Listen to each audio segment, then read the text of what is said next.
above the bar. Bet $50, you'll get $100 credit. $100 will give you $200. You can bet on the fights absolutely live.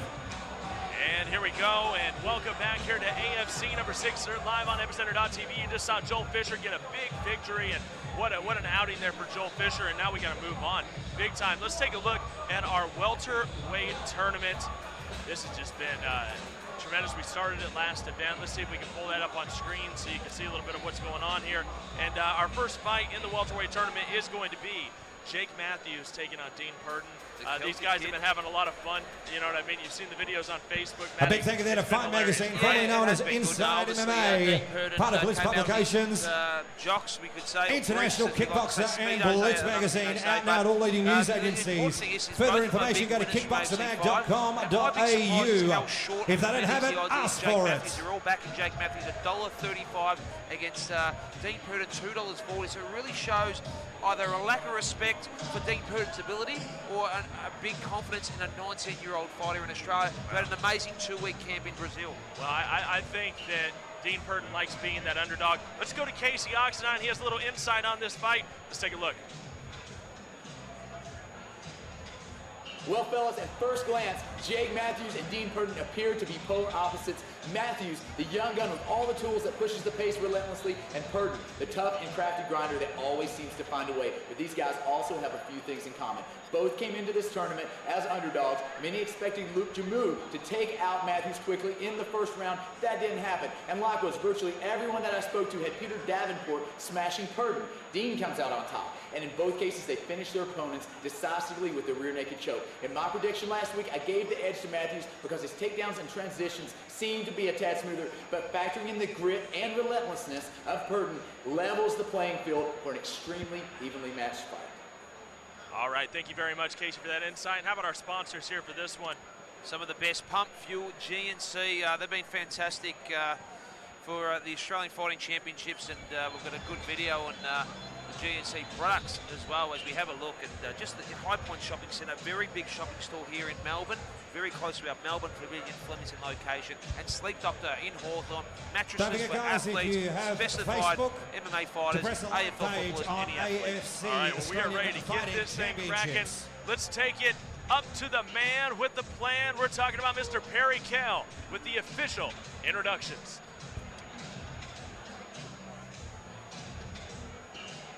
Yeah. All right, ladies and gentlemen, back soon with bout number 2 of the evening. Proudly brought to you by Pump Fuel, GNC, and Sleep Doctor. Introducing first, fighting out of Epic. Please welcome the Celtic Kid, Jake Matthews. The 19-year-old, he is an absolute excitement machine, and he took AFC 5 by storm, Cyrus, for his last time. You, Casey, and myself were in absolute shock of his dominant performance in our first fight. Oh, he was amazing. And, you know, Jake Matthews, I think he comes in here as the favorite. Yeah, you like that. Look at that shirt. Look at that shirt. What a legend right there, man. That right there speaks words for me. That's right, and he's got the House of Pain going on. I mean, this is perfect for you, Jose. This is your fight to watch right here. I love this kid already. Like I said, I had the privilege of meeting him the other night, and he told me he was in Brazil for 2 weeks for part of his training camp. So for him to go to Brazil, train, and come out in a vintage Larry Bird jersey, I gotta say, this kid is my kid tonight. At 19 years old, if he could get over the Punisher Dean Purdon, he could be the future of MMA in Australia, this young kid, Jake Matthews. Absolutely, and you know, there's some reality TV show from some big organization that's looking at a lot of these middleweights and these welterweights, and I have a feeling that he's going to be one of those guys they're going to be looking at to get on their big show. And of course, I'm talking about the Ultimate Fighters. Well, here at the AFC, we're happy to support the UFC and get their support. Hector Lombard was our middleweight champion in the UFC. Soul, the Hulk, our heavyweight champion, fighting in UFC 164. Dylan Andrews, our main event in AFC 1. In the Ultimate Fighter under John Jones' side, made the semi-finals versus Charles Tennessee. So a lot of AFC talent making marks in the UFC. Oh yeah, and you got to appreciate Adam and everybody here in the administration that runs the AFC being very cool about that and offering up that talent. Let these guys take it to the next level and be a part of the biggest show in the world. You know, that is nothing against the AFC. That is just the UFC. Adam Lane thinking Australia has the best eye for the best fighters in Australia, New Zealand, and close to the Southern Hemisphere. As Jake Matthews gets a great ovation here at Melbourne, doesn't he? Are you ready for this one? Oh, We're going to say something interesting here. This next intro, Dean the Punisher Purdon, there's no telling what well, we're going to see out of BetEasy this. had odds for what colour Speedos Purdon would come out in. Fluoro yellow, white, black, blue, and pink. Could be green, but I'm going for the blue. And his opponent, please welcome Dean Purdon. Oh, this should be interesting. Dean Purdon, of course, surprising everybody with those Speedos last time. Comes out in the luchador mask.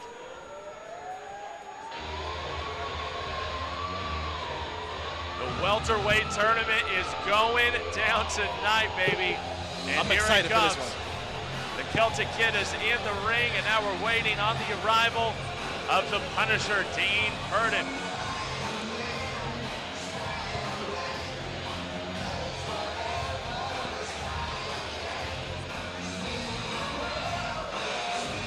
Here he is! Spider-Man costume! Oh, The my Punisher! goodness. My son, 4.5-year-old Duke, wears a Spider-Man. Dean the Punisher Purdon has come out in a Spider-Man outfit only at the Australian Fighting Championship. Did he consult Dookie on his I interest here? think he's taken it from my son's bedroom. We got- Unbelievable, Dean. We got Spider-Man versus Larry Bird tonight. Unbelievable. Legit. Now that is a legit Speedo. And he's got the blue Speedo. Speedo. He got the brand name blue Speedo. He has the green mohawk. This is just tremendous. And he's a very cool, calm and collected. The way he dismantled the Davenport Bulldog last time was unbelievable. It really was. Peter Davenport actually had such a hype behind him that he switched the odds on the more experienced Purdon, and then Purdon came out and showed why he is an undefeated fighter right now. In fact, let's take a look at the tail of the tape for this welterweight tournament semifinal. Here's our tail of the tape Punisher here, looking obviously. unbelievable. Dean Purdon, older in years, but also has the same amount of fights as Jake Matthews. Purdon, no losses to his record. Jake Matthews is sitting at 3-1. Oh, can you feel the excitement in the air? Let's go to Perry Kale for the official introductions. Blue Speedos. Welcome back, ladies and gentlemen, to bout number 2 of the evening, AFC 6 live on Epicentre and around the world. 3 by 5 minute rounds in the welterweight division, semi-final number 1. Proudly brought to you by Pump Fuel, GNC and Sleep Doctor. When the action begins, our referee in charge, once again, is Mr. Greg Glengens. Firstly, to my right, fighting out of the red corner, representing Nexus MMA, official weight 76.85 kilograms, standing 6 feet tall. This man is a jiu-jitsu fighter. Tonight we're in the all-black fight shorts. Undefeated, 5 fights, 5 wins, 3 by way of knockout and 2 by way of submission. Representing Epping, please welcome Jake the Celtic Kid Matthews. And his opponent to my left, fighting out of the blue corner, training out of Combrade Combat Club. Ladies and gentlemen, this man is a freestyle fighter, fighting out of Brisbane, Queensland. Official weight, 77 kilograms even. Standing 6 feet 1 inches tall. Also undefeated, 4 fights for 4 wins. Please welcome the Punisher, Dean Purdon. Fighters 2 centering, please, for final instructions. This is And our here we go, baby. semi-final once again for the welterweight tournament. One of these fighters will be fighting for our AFC welterweight title come November here at Melbourne Pavilion. That's right, all the plans are coming together here. They will take on the winner of Corey Nelson and Walter Navarros. And here we go. And we misused that on his record. He is undefeated. Seconds Jake out, Matthews. We had him round down one. for 1 loss. He has no losses. He is undefeated. Both these men, the O has to go. That's right. We are going to see a loss tonight. Unless we get a draw. You never know. And here we go. Jake looking good. Now he's so strong. You can tell just, by the way the guy's in shape that he is just in epic peak fitness right now. And he's really filled out again 24 hours ago. I reckon he's put 5 or 6 kilos. This young kid, he's very filled up very well for such a youngster, Jose. And he'll just get stronger, won't he? You got that right. And there you got Jake Matthews in the black, and you have Dean Purdon in the Speedo. Also has a green mohawk, pretty easy to spot. Yeah, Purdon has got a very unique personality and a very colourful personality, and we all love him here in the Australian Fighting Championships. Jake with some strong knees to the thigh. I'll tell you what, though. I'll tell you what. I feel like Jake Matthews may have got the leg up on the taunting and the video taunting there. I think he was pretty impressive in his taunts. Yeah, it was great.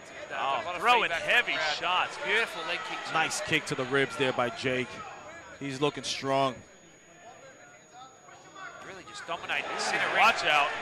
Big shots there by Jake Matthews. It's a good spot to be. Dean Purdon lands on top.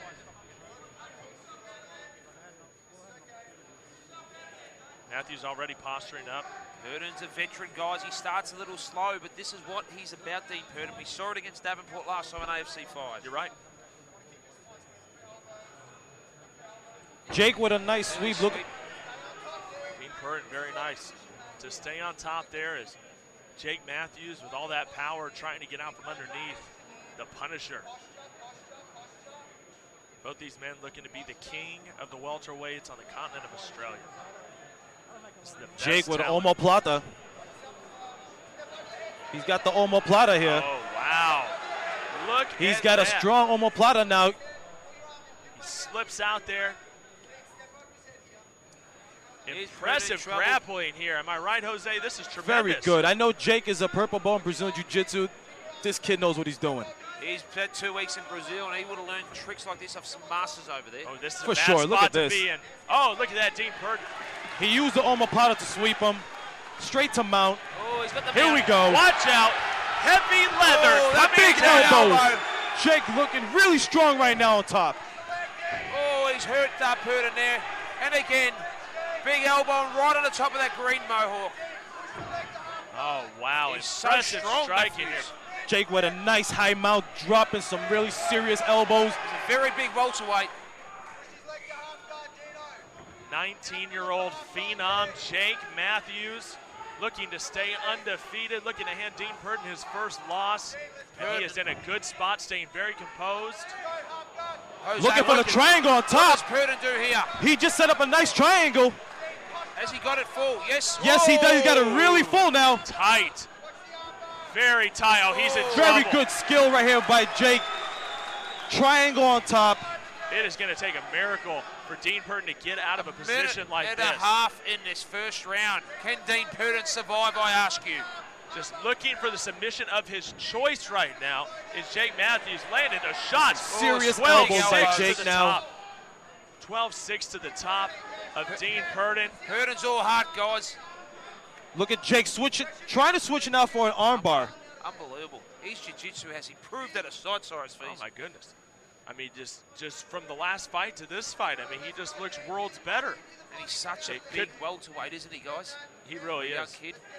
You just see the body size compared to Purdon. But how, let's give credit where credit's due. Dean Purdon has weathered a big storm Oh, he here. has. He's tough as nails, the Punisher. He's got a Wow. straight armbar.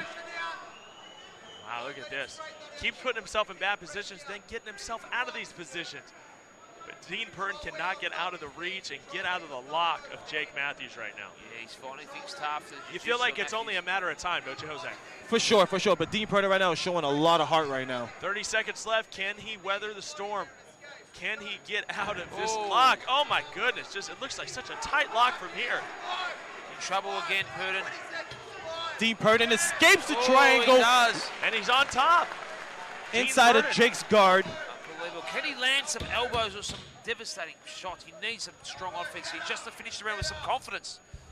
Yeah, absolutely. To have that confidence going into round number 2, because he definitely lost this round to Jake Matthews. Jake Matthews just looking just like a machine out there, For gentlemen. sure. Going Being in from a position to position, submission to submission. I mean, you just got to really applaud what he's done here. Defending the triangle for about 2 minutes. That's very And tough. it I'm looks sure tight. the It looked like Oh, a yes. tight $50 on, get $100 credit. Purdon looks like 100 he's gives been you in a war. 200. 5 minutes there. You know, it was really 90% Jake Matthews. Unbelievable. definitely Jake's round for sure. And where do you see the Punisher to try to get back in this fight, Jose? I mean, his corner here is obviously some worrying signs there. They're giving him a lot of advice. What would they be saying to the Punisher right now? I would think they would say them try to keep it on the feet because it looks like Jake has a stronger ground game. He probably doesn't want to be down there with him. So try to keep it on the feet, pick him apart standing up for sure. That might be trouble as well. Jake looked very composed on his feet as well. You know, he's going to be in trouble anywhere he goes. But like I said in my preview of this fight, Dean Purdon is just something about this guy. He never goes away. He always sticks around, and he's just tenacious. That never give up attitude. And he rocks the Speedo like a champ, and I think I don't think Jake Matthews could do it. You would never catch me wearing something like that, but if he could get away with it, good for him. Definitely got hurt. It's going to take a lot for him to survive the second round of Punisher, but we all know here in Australia he's all heart. Comes with a good left jab. Round number 2 here it is. Let's see if Jake's legs stay nice and strong too, but holding a triangle for 2 minutes could also take a toll on your legs. Good combinations here. He's still growing. Like I said, I feel like Matthews is dominating both ends. I mean, just the striking too, so composed. He is coming out strong right now, Jake. Landed a good right there. Oh, good, big beautiful knee. Ooh, nice. Oh, leg lock. That was beautiful. Beautiful leg lock attempt. Punisher. And he's probably got his split. I think he got his nose split there by that right knee, the Punisher. So he's gone for a looks like a right heel. He looks. Yeah, he's trying to go. He's trying to go for a heel hook here. Something's opened up. We'll have a look. I think it's the right eye, above the right eye there. He has split open Dean the Punisher Purdon. Good. And he's bleeding profusely here. And he's going to get right back into that lock. Oh, very nice. Dean Purdon, how about that? Not scared of that ground game, is he? He went right back to the ground, and he really had Jake Matthews in a bad position. Unbelievable jiu-jitsu by Jake. Look at, he's going for a straight armbar now. Oh, and a hard shot there. I mean, he is just working him over, Jose. I mean, just.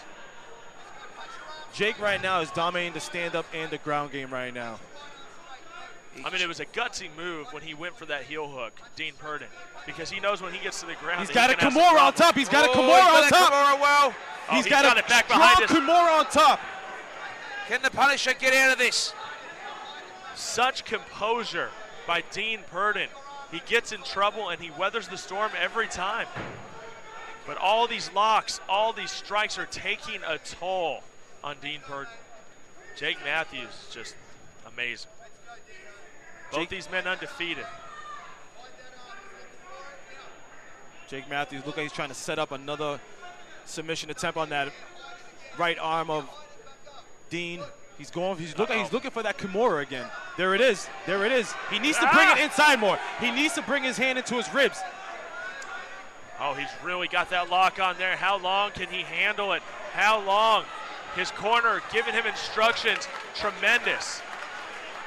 Jake now looking to get both hooks, and he's got one hook in right now, Jake. Halfway through round number 2. Oh, he is going for a straight choke there. Looking for a rear naked choke. Bad. Oh, he's deep. It is deep. That is Jake, so deep. It's done. Jake wins. It is over. Rear naked choke. Jake Matthews continues on in the welterweight tournament. He's going to the finals. Unbelievable fights, and Dean Purdon took a lot of heavy hits, didn't he? Oh man, it just took a lot of punishment, the Punisher did, but I am so impressed by Jake Matthews. This kid, like you said before, he's the future of Australian MMA, and you are seeing him right here on AFC. Improving to 5-0. Great sportsmanship too by Jake Matthews and Dean Purdon. Unbelievable fight here. Looks like the big win there by Jake Matthews as Dean Purdon suffers his first loss, but you know, to lose to a guy like Jake Matthews is not such a bad thing. A valiant effort by Dean Purdon. Many fighters would have been done in the first 2 minutes of that fight. Yeah. But Dean Purdon weathered the storm, and you know he always has a ticket to come right back here to AFC and fight. 100%. And look, just the way he got opened up in that second round, it was really big. So. Yep. That's right. Welterweight tournament is starting to come full circle here. Yeah, it is. And Perry Cale just about to, yep. And Jake Matthews, very happy man, 19 years old, advances to the final for the AFC welterweight title here in November. Melbourne event. It's going to be absolutely massive. He is going to face the winner of the next fight between Corey Nelson and Valber, TT DeBarros. We'll get the official decision from the one and only Perry Kale. Ladies and gentlemen, referee Greg Lynchins puts a stop to this contest. 2 minutes and 42 seconds into the second round. You win by a rear naked choke by tap out. Jake, the Celtic Kid, Matthews.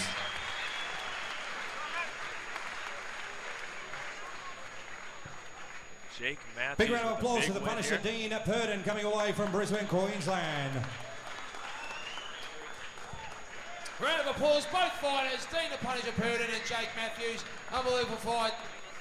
And Dean, would you like to say something before we interview Jake? An unbelievable effort, mate. You got hit from a lot. You survived the triangle for 2.5 minutes. We all know how tough. Anyone who's done any jiu-jitsu, to be in a triangle for 30 seconds is tough. How tough is this opponent you fought tonight? Oh mate, look, he done the job, he got it done, just had nothing away from him, he did an awesome job, I was prepared, he got the better game on the night, and yeah, look, that triangle was close, but I had to fight it, and the rear naked, I just couldn't get out of that, just gas from defending the triangle, I guess. The AFC, we saw you fight last time in AFC 5, you're a very loved character, you come out with the Spider-Man outfit, the hair, the Speedos as well, with a lot of the media have been questioned as well. We want to see you back in AFC 7. Give the Punisher a round of applause as we come to Jake Matthews on this side. Thank you, Dean. And Jake, in November, you'll be fighting for the AFC welterweight title. First of all, I'd like to thank my coaching staff, my dad, Nick Felides, Luca Baldacini, Ali Abdu, and all my family from Nexus Gracie Jiu-Jitsu. All my friends out here to support me. The support from you guys is what pushes me to win. It gives me the extra strength I need, and thank you so much. Jake, you're 19 years old. You're really impressed at AFC 5. You went to Brazil for a 2-week camp. Tell us about that, because your jiu-jitsu looked like it really stepped up. Yeah, the camp was amazing. Training 4 hours a day with Professor Pedro Sauer. Yeah, that's all credit to that. Some of the best training I've had over there. And next fight, you'll be fighting for the title. What would you like to say about the two opponents? Look, I wish them both the best for their fight tonight. I guess the best man's going to come out on top, and whoever it is, I'm ready to fight him. I'm ready to take that belt. Jake Matthews, we love having you here in the AFCs. We'll be seeing you in November for the AFC welterweight title. The Celtic Kick, everybody, Jake Matthews. Great effort.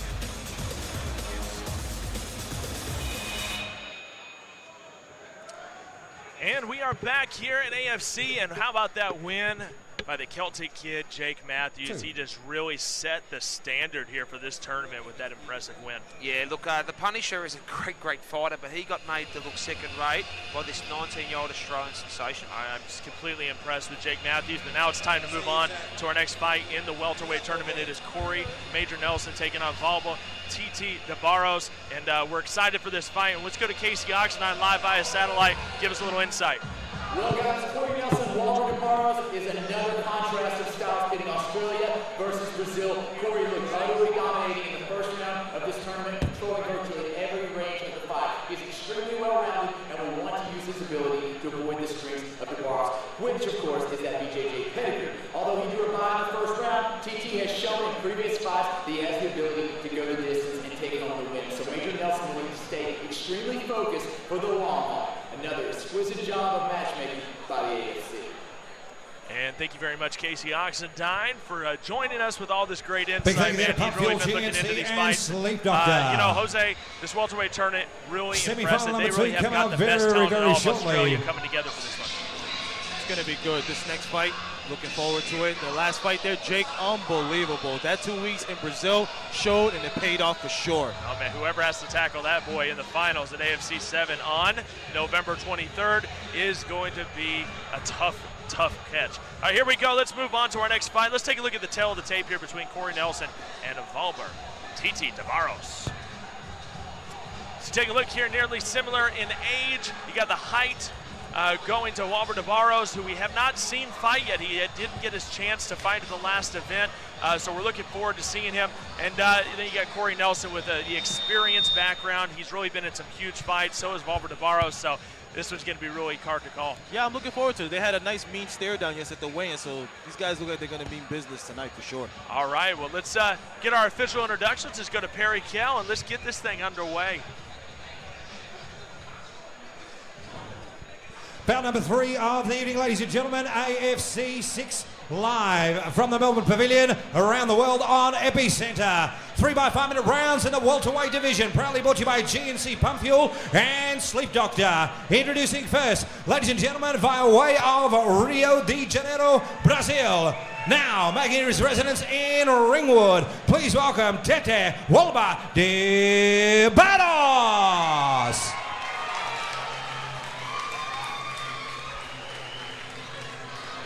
Classic entrance music here.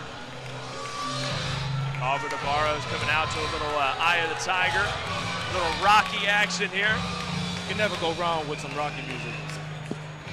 Valber Tavares, man, you're looking at a guy who has just fought and fought and fought all throughout Brazil. Yeah. And, you know, you've seen some of these Brazilian fighters. These guys probably have a lot more fights than we even know about. Underground fights, unsanctioned fights. Yeah. These guys fight from the time they're 8 years old. They're out there learning this. So you're talking about a guy that's probably come up and learned a lot throughout his whole career. For sure. I mean, these guys back in Brazil, It's a whole nother. I mean, it's just a whole nother atmosphere. oh yeah, definitely. You gotta fight to survive back down in Brazil. So I'm sure these guys, he probably has already about 20 to 30 fights that are not on the record books. Yeah, exactly. Absolutely. Valber Tavares, like I said, we were so anxious to see him fight at the last event, but however, he didn't get a chance to fight. His opponent was injured. So let's take a look at the bet easy odds. So what do we got going on here, Matty? Yeah, look, Valber hasn't been backed by a lot of the Australian public, and I reckon that's due for them not knowing. $3.20 may be going down a little bit with the betting here at Bet Easy in the stadium. $3.20, and his opponent, Corey Nelson, $1.30. So, Valber, I don't know if he's been shown the respect, and I feel it's just because, one, he didn't fight at AFC 5 with his opponent not making weight, and two, he's had so many probably potentially unsanctioned fights, and he's been fighting overseas. Like the Australian public and the betting public just don't know a lot about Well, him. you know, he's rarely ever been finished. He's coming off of a loss, but he hasn't fought in nearly 2 years, guys. So there is going to be some ring rush. You got to believe we're not fighting on a show. For sure, for sure. And his opponent, fighting out of Liverpool, Sydney, New South Wales, Corey Major Nelson. Now, Corey Major Nelson, you got a guy that's sitting at 13-4 right now. He is currently on a 5-fight win streak. He is an absolute animal. I mean, he rolled over Alex Volkanovski at the last event, and I can't wait to see him go back to work. I mean, he had the most dominant performance of all the tournament fight. Well, Borpatovs looked pretty impressive in that middleweight knockout over Rick Alchin. Yeah. But he was just completely dominant in the welterweight tournament the last outing. And I think the thing with Corey last time too, we didn't expect him to dominate Alexander like he did, and that was a big surprise. But he's a very confident man. He's very big for his size as well. They're both pretty decent sized welterweights. But he's filled out really well. We can tell he's the sort of fighter who probably would have put 6 to 8 kilos back on in 24 hours, and we see him walk in. But he's got that. He's a Sydney boy. He's got that accent as well. He says he's not from anywhere overseas, but he's a very confident fighter in his own ability and has strong hands and heavy hands. Oh, you're talking about over almost an 80% finishing rate. When he comes to fight, he comes to finish. A KO, TKO. 9 of his wins out of 13 have been KOs or TKOs. Impressive. 1 by submission and only 3 decisions. So, I mean, this guy, he wants to finish the fight and make an impression every time. And like I said, you know, the ultimate fighter in this, and like I said, we work in conjunction with them. We want to get these guys ahead in their careers, and they're going to be looking at Corey Nelson. They're going to be looking at all these guys that are involved in the tournament. For sure. Both these guys right now look like light heavyweights to me. My goodness. Yeah, they're good sizes, and hey, they must have hit up the Red Rooster like I did, guess right? so. I think they went to Bridie O'Reilly's there last night for lunch, and Corey Nelson comes through. Yes, absolutely. They hit up Bridie's. He's, No disrespect to our great sponsor Brady O'Reilly's, who we're going to have for the after party. I just got a hold of some of that Red Rooster today, and I'm feeling a little heavy over here. I don't know how you doing, Matty. And this is an absolute cracker. Semi-final of our welterweight. One of these guys are going to be fighting Jake Matthews. Oh, let's go to the official introductions. Let's go to Mr. Perry Cale. The great Perry Cale. Bout number 3 of the evening, live from the Melbourne Pavilion. 3 by 5 minute rounds in the welterweight division. Semi-final number 2. Proudly brought to you by GNC Pump Fuel and Sleep Doctor. When the action begins, our referee in charge of this contest is Mr. Greg Glengens. Firstly, tomorrow night, fighting out of the red corner, training out of the Nova Niao MMA. Official weight 77 kilograms even. Standing 6 feet tall. This man is a BJJ fighter. Ladies and gentlemen, tonight we're in the all-black fight shorts. Now residing in Ringwood, Vaiaoeo, Rio de Janeiro, Brazil. 10 fights, 6 wins, 1 by way of knockout. Please welcome Welber Tete de Balos. Standing ovation for our Brazilian. And his opponent to my left, fighting out of the blue corner, representing KMA top team, Fadi Saljevski. Official weight 77.34 kilograms, standing 5 feet 9.5 inches tall. This man is a striker. Fighting out of Liverpool, Sydney, New South Wales. Tonight we're in the all-black fight shorts. 19 fights, 16 wins, 1 submission, 12 by way of knockout. Please welcome Corey Major Nelson. And here we go. We are ready to rock and roll. This is your second semifinal here for the welterweight tournament. These boys are trying to get that much closer to the AFC welterweight title. We've all been waiting to see Welber fight. Let's see how good this Brazilian is. De Barros taking on Corey Nelson.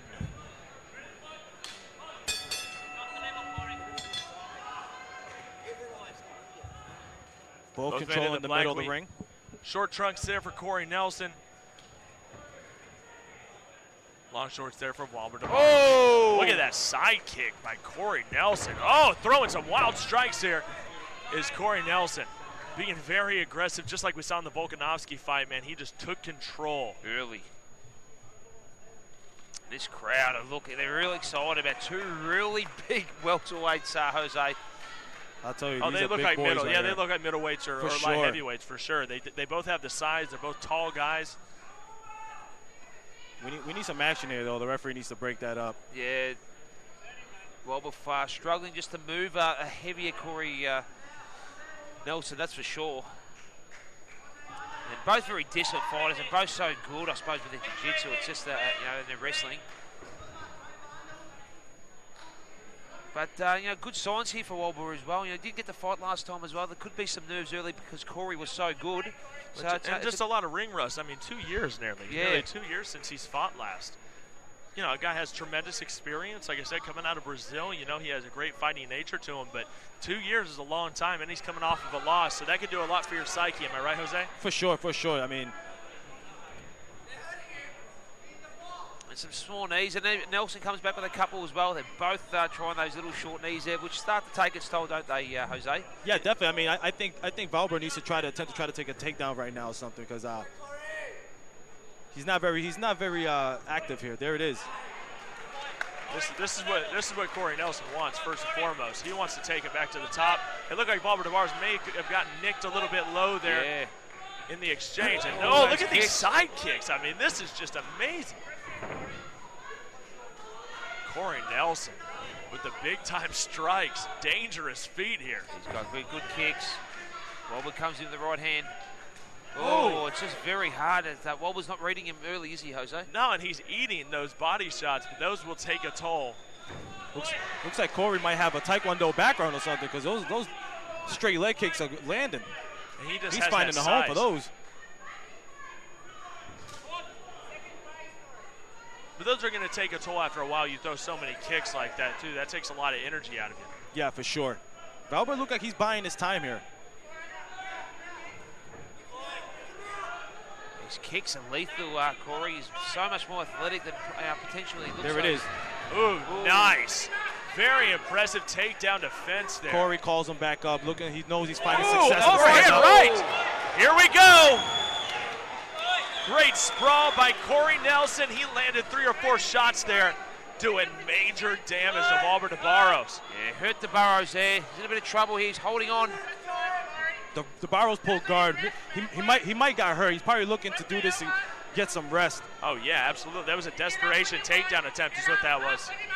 Oh, Corey Nelson says, bring it back to the feet, baby. And the instructions of Nelson's corner straight away was get him up. He knows he is finding a lot of success here on the stand-up. Looking for that overhand right once again. If he lands that one, it's going to be curtains, as my partner Casey Ogden I would say.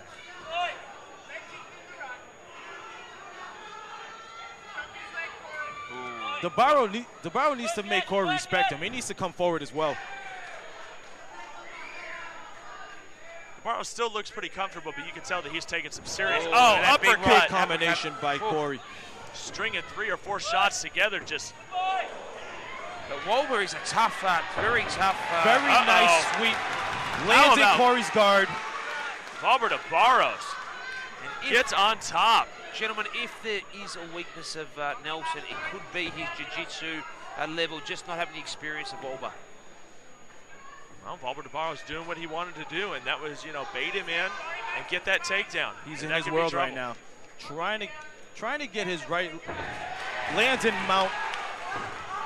Corey right back up to his feet. Good defense by Corey.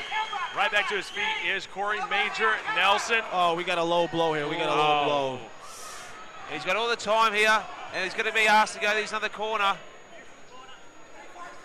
And probably he's understanding as well. He's full Brazilian, so maybe not understanding the referee asked him to go to the neutral corner. He's really hurt here, so. I think he took a really serious shot there. He got nicked earlier in the fight, but now he really took a shot, and he has up to 5 minutes to recover at this point. So hopefully Valber de Barros can continue on here, but it looks like he really took a shot. I'm sure Corey didn't do that with bad intentions. No, absolutely It's in the heat not. of the action. In the heat of the action, a lot of strikes are being thrown, a lot of knees. For sure. I'm sure he has a lot of respect for de Barros. He's a respectful kid. I've talked to Corey a few times, and he's just, a very respectful fighter. And de Barros, he's got up to 5 minutes. He should take his time as well. He did, as you said, Jose, got nicked early. That one really hurt him. And, it's interesting here, the crowd, a lot of people's first MMA fights, as we said, Australian Fighting Championships is really taken over here in Australia. And a lot of these people probably don't know the rules as well. So the crowd started to give him a bit of applause. He's got a lot of Brazilians here in Melbourne, Jose, as well. But you know what? It's smart here for Walber to take his time. He's getting dominated by Corey Nastanda. Good opportunity to refocus as well as recover. I agree. I think he should take the full 5 minutes because Corey right now is looking really good in the stand-up, and he should be trying to go over a game plan in his head right now as he's taking this rest. And he's a bit older. He's a sort of experienced man, Walber, and using all the time he wants. So some of the crowd now starting to jeer here in Melbourne. But you know what? He's copped a low blow here, and he's told the referee he's ready to go on. Just a few seconds left here. If he can get out of the first round, he'll have a little bit more time to rest and maybe heal up. But Corey Nelson is not going to hold back, I'll tell you that much. About 20 seconds left here in this round. Expecting some heavy kicks to come. Corey calls him back up after that straight right.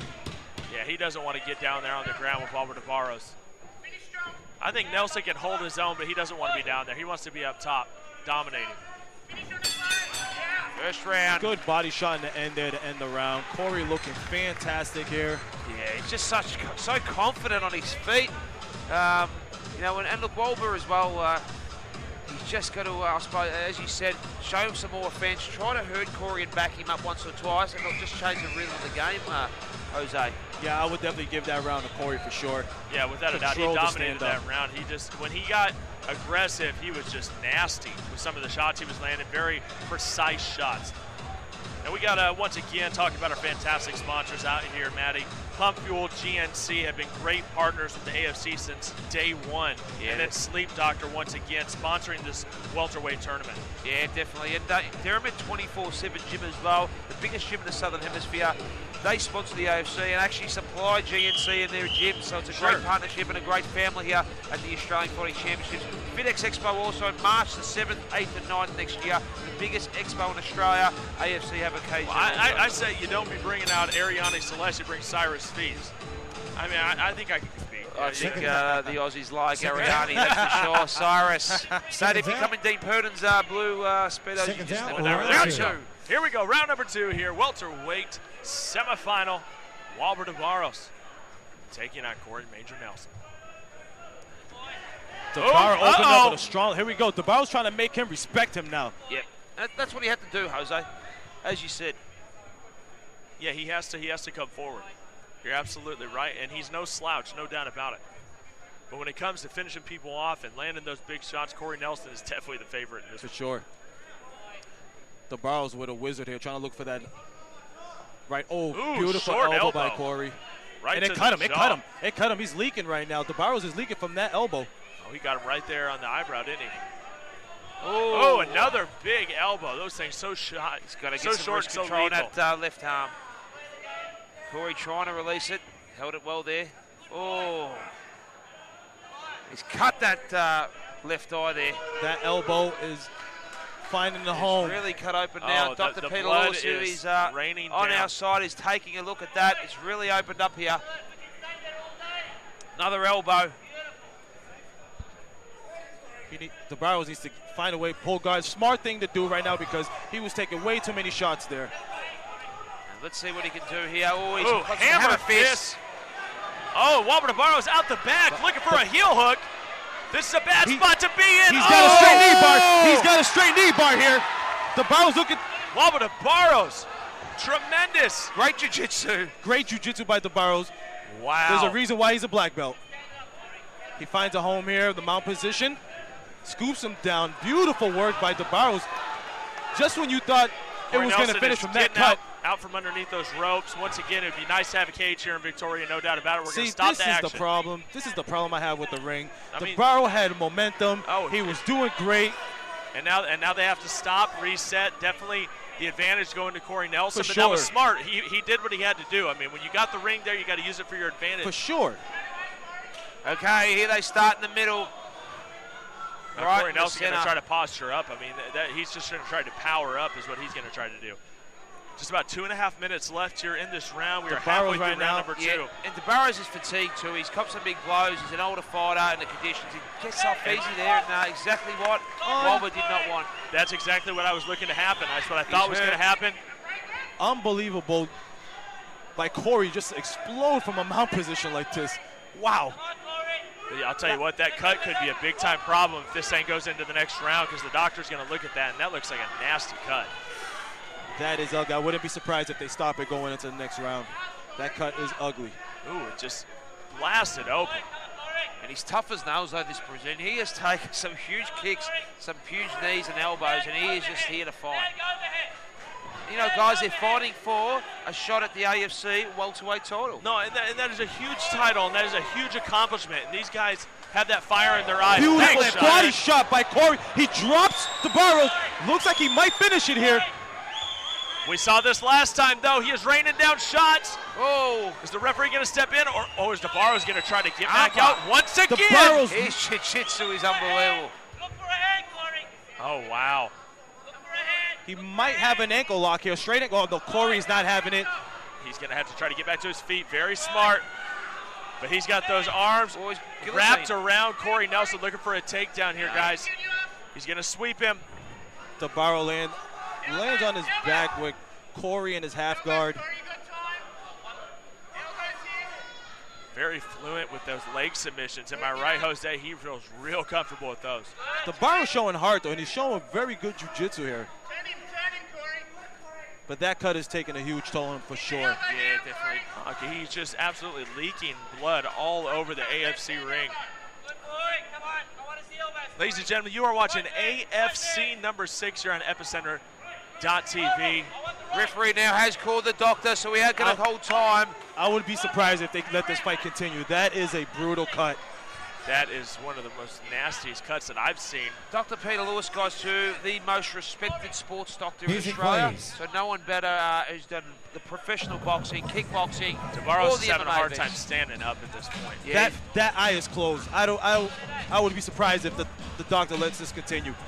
and I think Peter Lewis. This fight is over. This fight It is is over. over. Oh, there it was. Corey Nelson with those big elbows, those slicing elbows on Walter DeBarros right in front of us. in the corner. That's what got him the win. And Corey Nelson was going to meet Jake Matthews in the finals for the title. And if you want to talk about a welterweight matchup, Manny Pilias.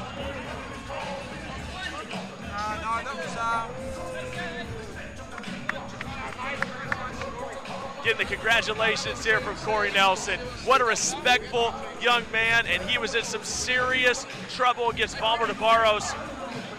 Multiple submission attempts, but it was the will, the power of Corey Nelson to survive.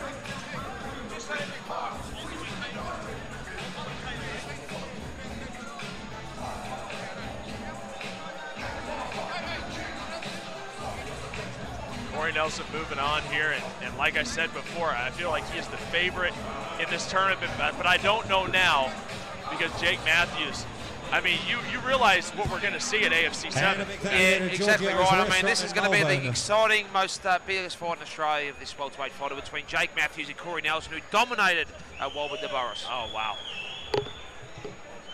And here we go. Let's go to Perry Kell for the official announcement.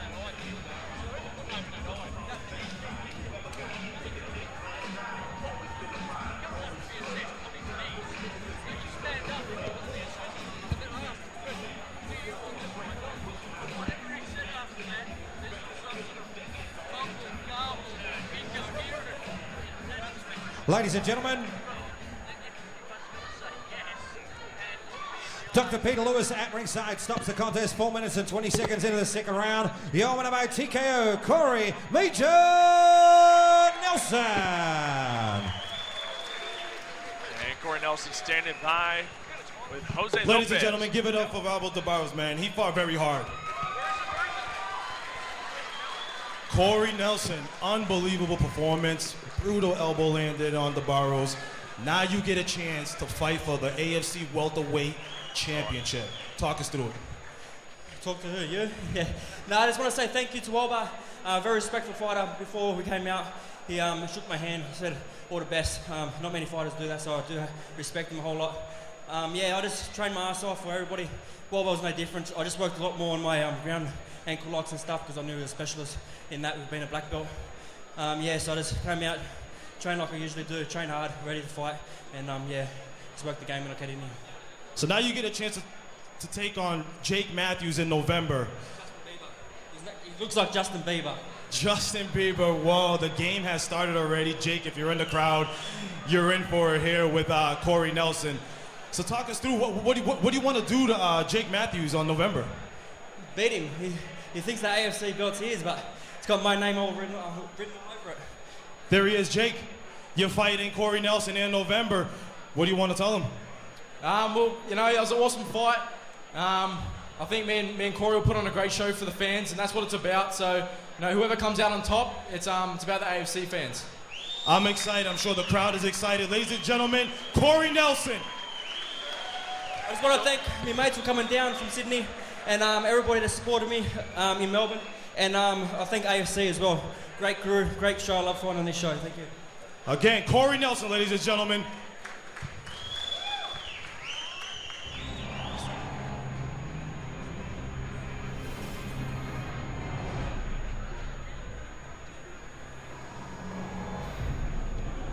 That's some warm blood right there.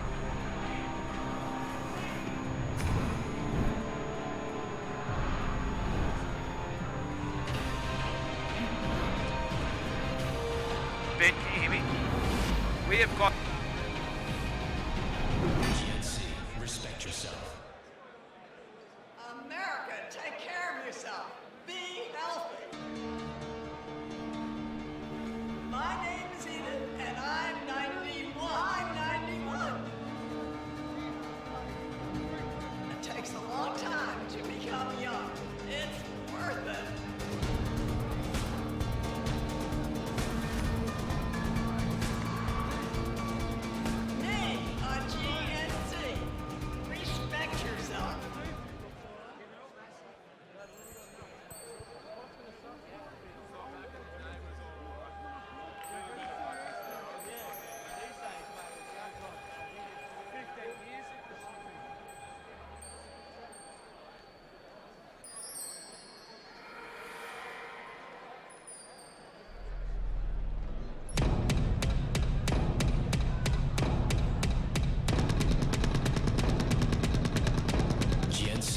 respect yourself.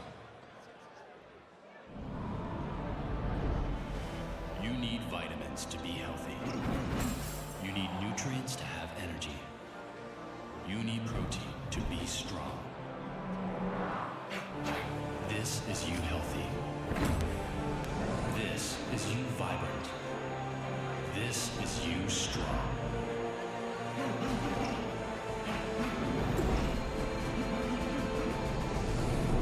GNC, respect yourself.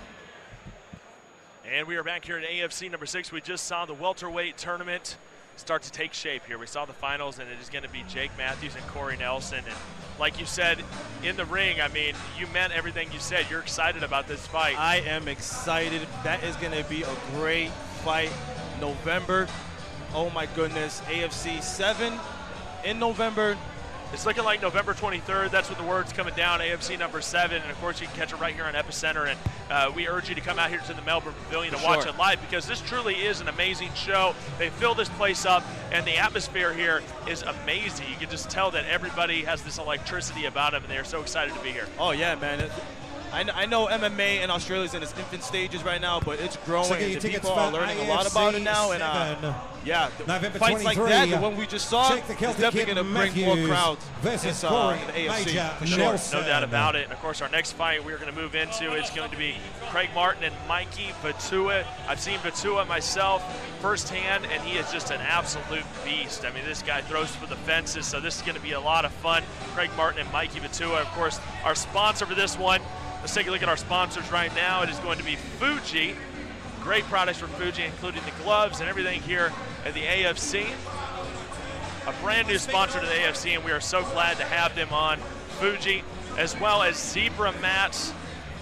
The best mats to train on, I'll tell you that right now. I love them. That's right, simply the best. That's what they say. You're absolutely right. They are the standard as far as mats in any gym.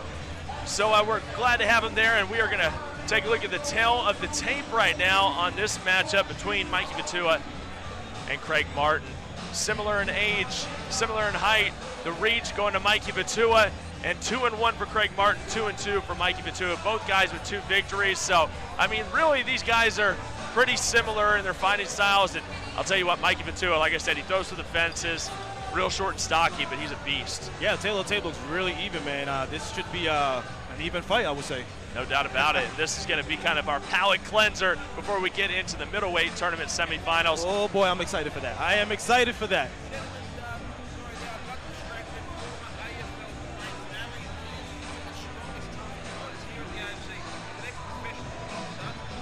Beautiful. Matty, we can't keep a leash on you, bro. I know. You're everywhere. You're the icon. You're the superstar.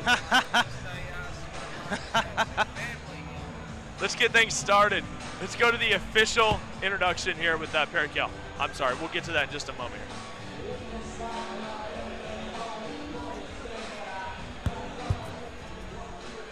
All right, guys. Bout number 4 of the evening, proudly brought to you by Fuji and Zebra Mats. Introducing first, fighting out of Wollongong, New South Wales, Craig Martin.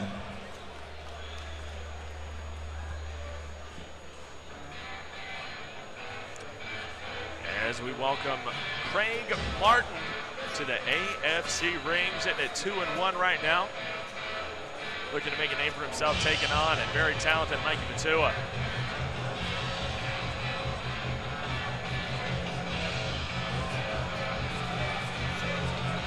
Like I said, this is kind of the palate cleanser, this fight right here, before we get into that big middleweight matchup between Borbertovs and Daniel Kelly. And the crowd is just absolutely electric tonight.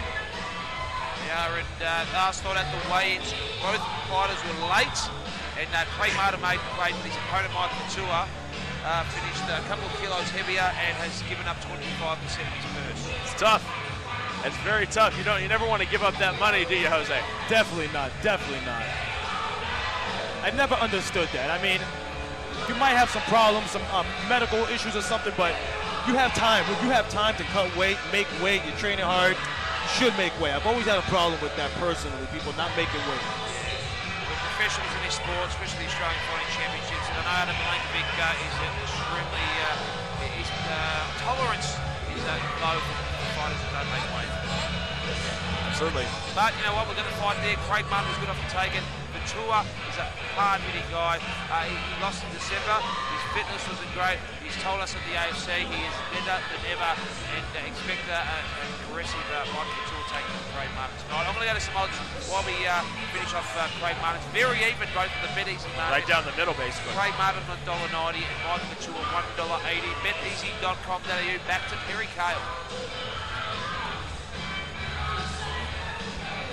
And his opponent, fighting out of the Central Coast in New South Wales, Mikey Viator.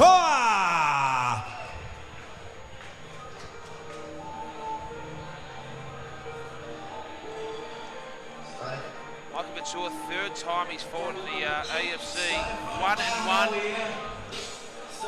1-1. The guy hits like a truck. I mean, he is a big-time striker. So you know you're going to get a great fight here out of Mikey Viator. Whereas Craig Martin's just trying to, make his name here in the AFC. Yeah, he is. It's really going to be an interesting fight. Both guys can strike well. Martin may be an all-round game, but Viator, I'd like to say, he's a good MMA fighter, but he's known as a brawler. And I know you Americans have seen a lot of big brawls back in your time. MMA, all across a lot of sports. Us Americans. I'm from Boston, Massachusetts, man. That's all we do is brawl, man. You guys brawl for fun back then. Oh, yeah. And, Guys, we still have a title fight tonight. Can you believe that? Can you believe that we still have Daniel Hooker about to defend for his second show in a row here at the AFC, taking on Banjo Patterson? I mean, that is how you finish off a fight. We've got the main event with the co-main event, but we've got Daniel Kelly versus Warbruff as well. It's just amazing. This fight's going to be exciting. AFC putting on the best card in MMA in the Southern Hemisphere. No doubt about it. And Viator, he's a big individual and weighed in beautiful. That's right. Mikey Viator making his way to the ring as we get ready for this big fight. Epicentre.tv, that's where you're watching this stream. If you're watching online, simply the best in streaming combat sports and events. Big shout out to Jay Funk, our DJ tonight here in the house. Battle of the four, ladies and gentlemen, AFC 6 live from the Melbourne Pavilion, live on Epicentre.tv, and you can bet on every fight on BetEasy, live right now. 3x5 in a round, 79-kilogram weight division, proudly brought to you by Fuji and Zebra Mats. When the action begins, our referee in charge is Mr. Greg Glengens. Firstly, to my right, fighting out of the red corner, training out of the Freestyle Fighting Centre, this man is a striker of his weight, 74.4 kilograms, standing 5 feet 8 inches tall. Tonight we're in the all-black fight shorts, fighting out of Wollongong, New South Wales, undefeated. 2 fights for 2 wins, 2 by way of knockout. Please welcome Craig Martin. And his opponent to my left in the blue corner, training out of Gracie Shark MMA. This man is a brawler, official weight 75.7 kilograms, standing 5 feet 8.5 inches tall. Tonight we're in the black shorts with the yellow trim. Ladies and gentlemen, 5 fights, 4 wins, 1 by way of knockout, fighting out of Central Coast, New South Wales. Please welcome Mikey Viator. Oh, baby, I'm ready. Two strikers, 2 knockout artists going at it right here in the AFC ring. Perry said it best, a brawler. A brawler and a striker, baby. I saw Jose's face just light up when he heard that word, brawler. Oh, boy, I'm ready. I am ready to see what's going to happen here. Guys, Craig Martin's really just going to weather the first 2 or 3 minutes against a man like Viator. He doesn't want to go toe-to-toe with him. It'll be interesting what tactic he possesses. Round 1. Both men in the black shorts here. More tattoos going to Craig Martin.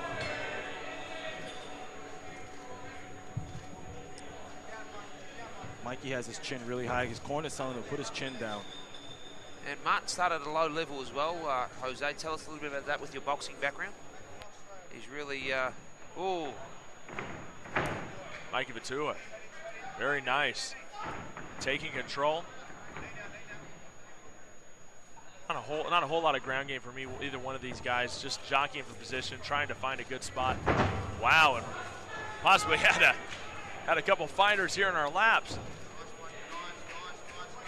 And they are coming through the ropes, and once again, Victoria, let us have a cage, please. Please, because this right here is unacceptable And for it's these just guys. the They can get safety, hurt. of our fighters too. But Vatua here, he's a strong individual. You know, he weighed in at 2.5 kilos more. It looks like probably a 5 or 6 kilo heavier fighter at this moment, Cyrus V's. No, yeah, they still look very, very similar here in weight. I don't think it's going to be that much of an advantage. I just think Vatua may have just a little bit more experience and just be a little bit more savvy than Craig Martin right now. Tua gets the back, got both hooks locked in very good. Trying to flatten him out here. Guys, this is good. We've only seen Vatua bang in his first 2 fights of the AFC. He's really been calm here as he's got Martin's back. Well, if you think you got the advantage, go for it. You know, Mikey Vatua, like you said, he is looking for a submission here, and he's got the body lock here. He's trying to get a body lock going on Craig Martin. Jose, how much would this warn Vatua's legs out? If he's in this position for a long time, I mean, he lost it now. I mean, he's been swept. Craig Martin raining down a few shots here. 2 strikers battling. Like you said, you got the great Tony Del Vecchio in the corner, Mikey Vatua. Tony, one of the great people that makes some of these great matchups here at the AFC. Yeah, along with Adam Milenkovic. He's been the best support mechanism for Adam Milenkovic, that's for sure, Tony Del Vecchio. Short shots there by Craig Martin. We haven't seen a whole lot of action here. Good ground and pound by Martin shots, here. but yeah, Martin, he is definitely landing some shots. Yeah, he is, and Vatua now on his back. We're halfway through this round. Staying nice and stacked on Vatua. And a lot of people said this fight will not go over the first round because they've both got very heavy hands, so very interesting here.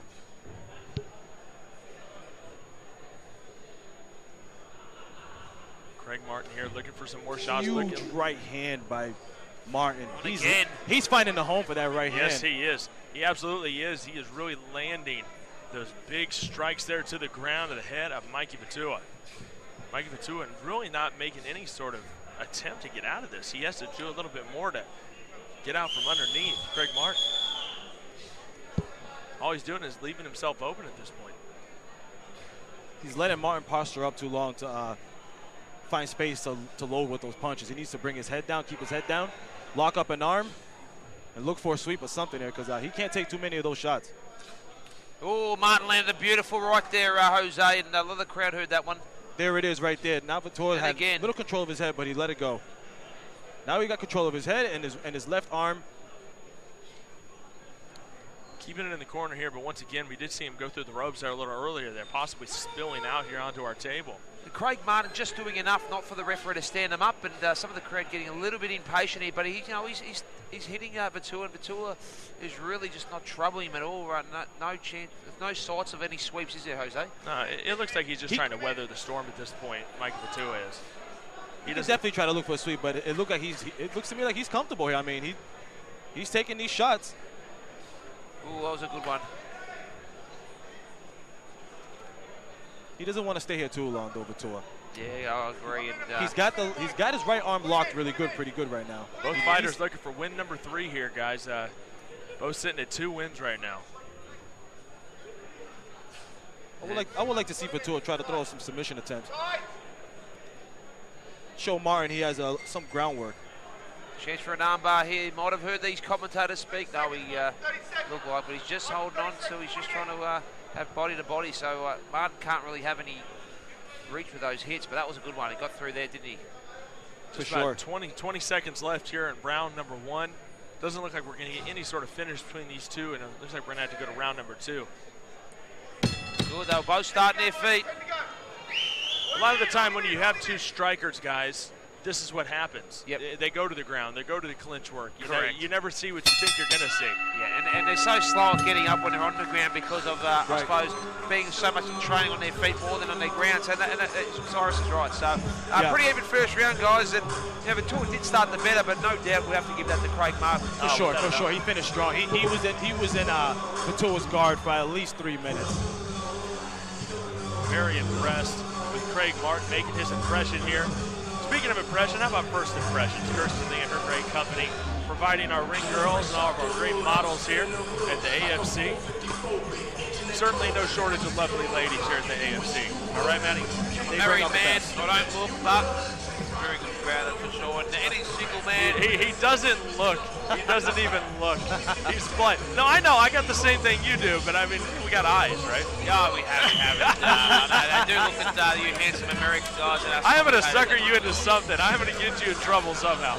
But the crowd very excited, and oh, absolutely. You know what? For them to both be back at their feet. Here we go. We are ready for round number 2. Mikey Patua in the black with the yellow trim. Craig Martin with the black shorts.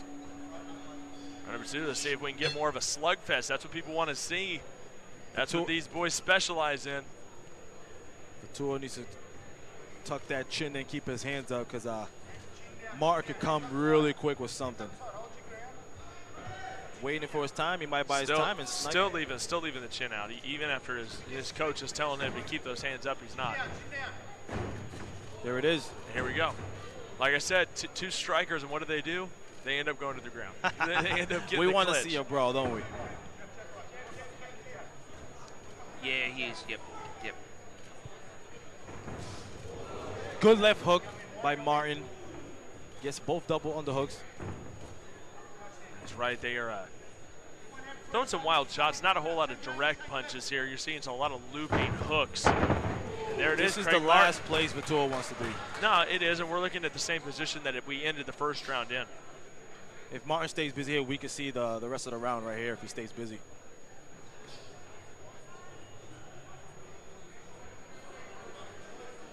Right in front of us, the best seats in the house here, gentlemen. We get to see this thing right up close and personal. I love it. Mikey Patua, there we go, trying to get to his feet. Oh, and right back down to the ground. Right into the half guard. He's in great position right here. Extremely impressed with Craig Martin. I mean, he looks great. He just has great technique here, great strategy against Mikey Patua. And Craig Martin came as underdog at $1.90, Patua $1.80. And if anybody said, let's have a bet who is going to, which fight's going to be on the feet, not on the ground, we would have said this fight. They would have just gone out and bang. 90% of it's been on their backs. Yeah, I agree. I mean, I think Patua needs to.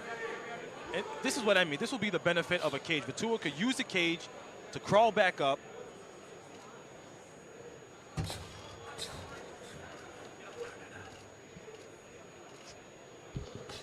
Working some good ground and pound here. Martin working some really good ground and pound here.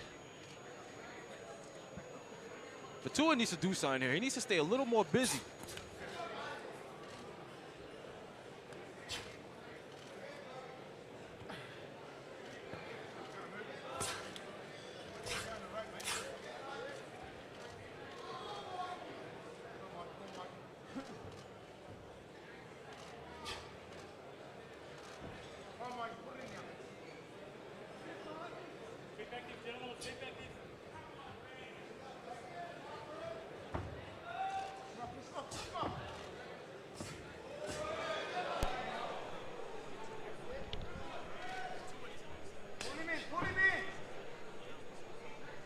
Craig Martin has been dominant. I mean, this entire fight, I mean, this is where he wants to be. And Mikey Patua can only explode to his feet so many times, you know, and the last time he did it, he just got dragged right back down to the ground. And that has to be so frustrating as a fighter to get back up to your feet and then get dragged right back down.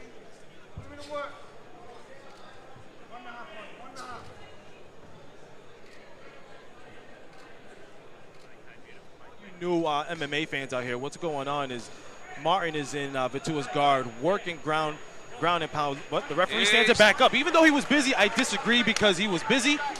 I agree. I think he was doing enough to keep it on the ground, but Mikey Patua going this is what he wants. Broke. This is the Mikey Patua we know.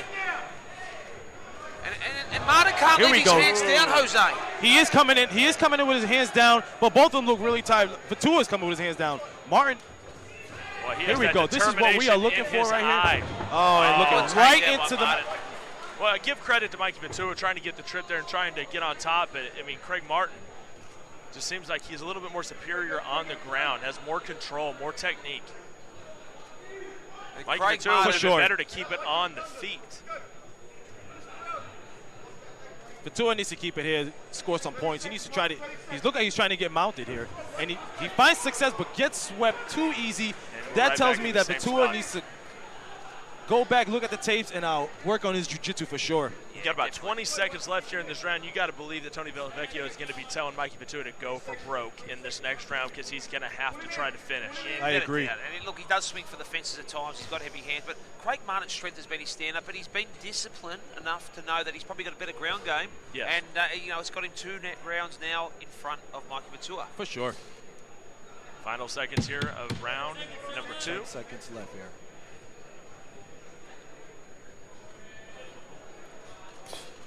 So I would say 2-0 Martin for sure. Without a doubt. And he just looks very composed. Like he hasn't expelled a whole lot of energy. Mike Batua getting very frustrated. Yeah, but this is the 3rd round, and there's still time to make something happen here, gentlemen. For sure. Mikey, he needs to come out guns blazing.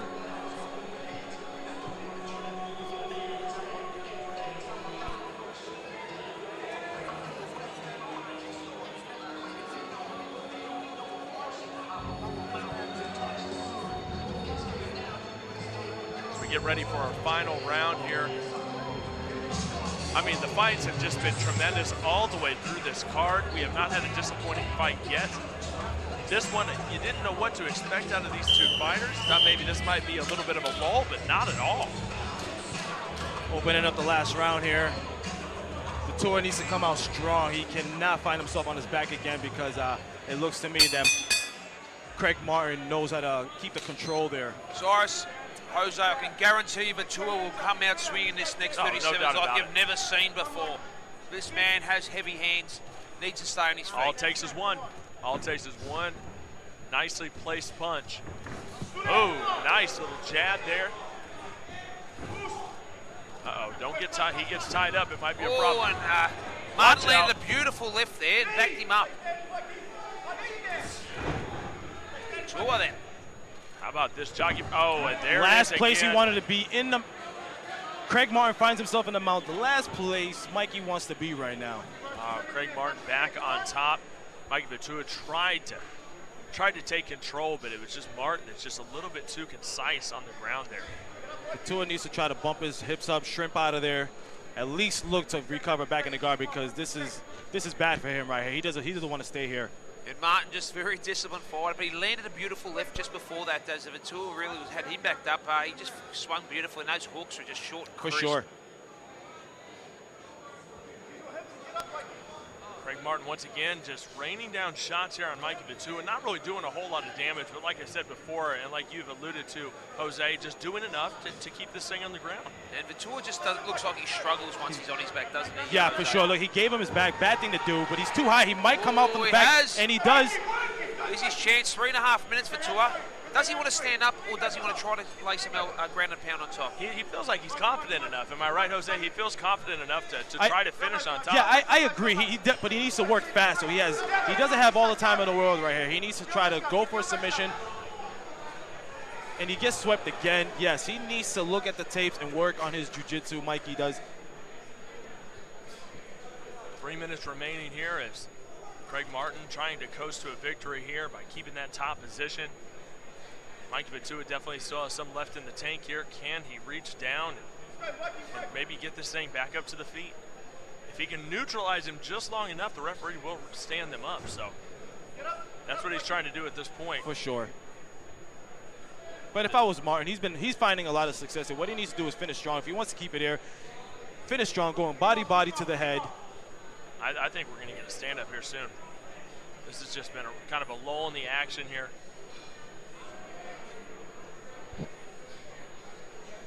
And yep, Martin, here we go. And this Stands is what the him up. crowd wanted. 2 minutes 25 remaining in his third and final round. It is Martin and Batua.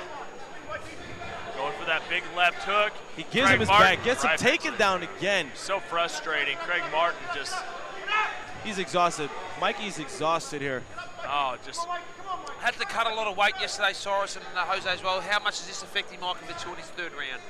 If he didn't hydrate right yesterday after the weigh-ins, it's probably taking a huge toll on him right now, for sure. Craig Martin still trying to round up some shot. Oh, and he right back in the side position there. Easy mount Right position. back That into tells the me mount. that, he's in the half guard, but he was looking for the mount position. He almost got it too easy. It shows me that Vitua is very tired, exhausted.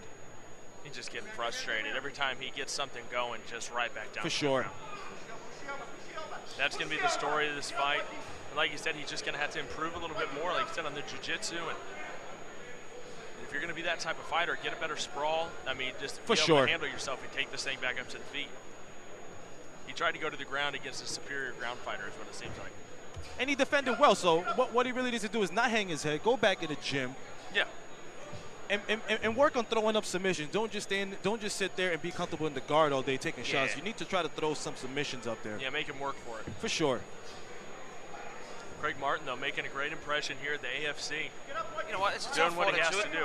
A great effort by him. A lot of these fans, you know, a little bit negative, but to fight a guy like Vitua as well is a dangerous fight. He's got one punch power, and Martin's fought, you know, the safer fight. He hasn't been disgraced on his feet at all, but he's just dominating him on the ground. Yes, it's a boring fight, can be deemed as a safe fight, but it's a smart fight for Craig Martin. Definitely a smart fight for Craig Martin, man. He knows where he was dominant the first 2 rounds, so why not put it there again in the 3rd round and finish it strong? Final 30 seconds. As Perry Cale alludes to, 30 seconds left in this. As he is trying to just search for anything, Vitua is, but he just doesn't have enough gas in the tank to make it. Yeah, no, this is definitely Craig Martin's fight, unless Mikey could throw some miraculous submission up. But he's finishing strong here. Craig Martin came into this fight very well conditioned. To be able to throw away a big man like Mikey Vitua's weight around, that is a well-conditioned person right there. Yeah, there we go. That's the end of the fight. Looks like we're going to get a unanimous decision here. And let's mention some of our great sponsors. Fuji and Zebra Mats are sponsoring this great fight. Absolutely. And Zebra Mats done the AFC ringside mats as well. They do mats across Australia. Any gym owners, Zebra Mats and Fuji as well. They are one of the best. Fuji's been great because they're brand new. They came right into the fold.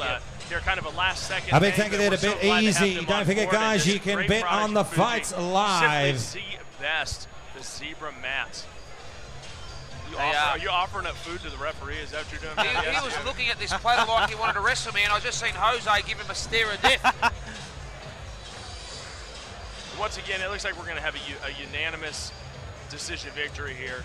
Yeah, but by Craig Martin, and just a very impressive showing. And like you said, don't hang your head, Mikey Vitua. Go back to the drawing board. You're still young.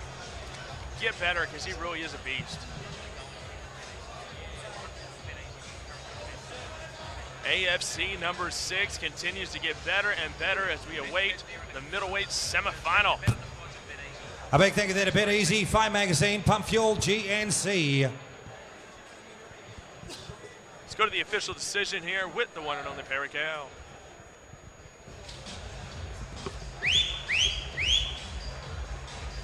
No doubt 30-27 for you, Cyrus Fees. Has to be 30-27. Like I said, great courage by Vitua, and he really tried to get up out from underneath. Big thank you there to Sleep Factor, Fuji, Zebra Mats, Derima 24/7, Asylum Fightwear, Solar Panels, Haymark, Universal Finance, and Vapid. I believe you're right, Mr. Pilios. Icon. Champion. I love that term, by the way. I love being called champion on a regular basis. It just makes you feel really good. I appreciate you Aussies for that. Oh, we love the Americans, mate. You guys are a champion people, as we say back here, mates. But let's go to our announcement, Perry Cale.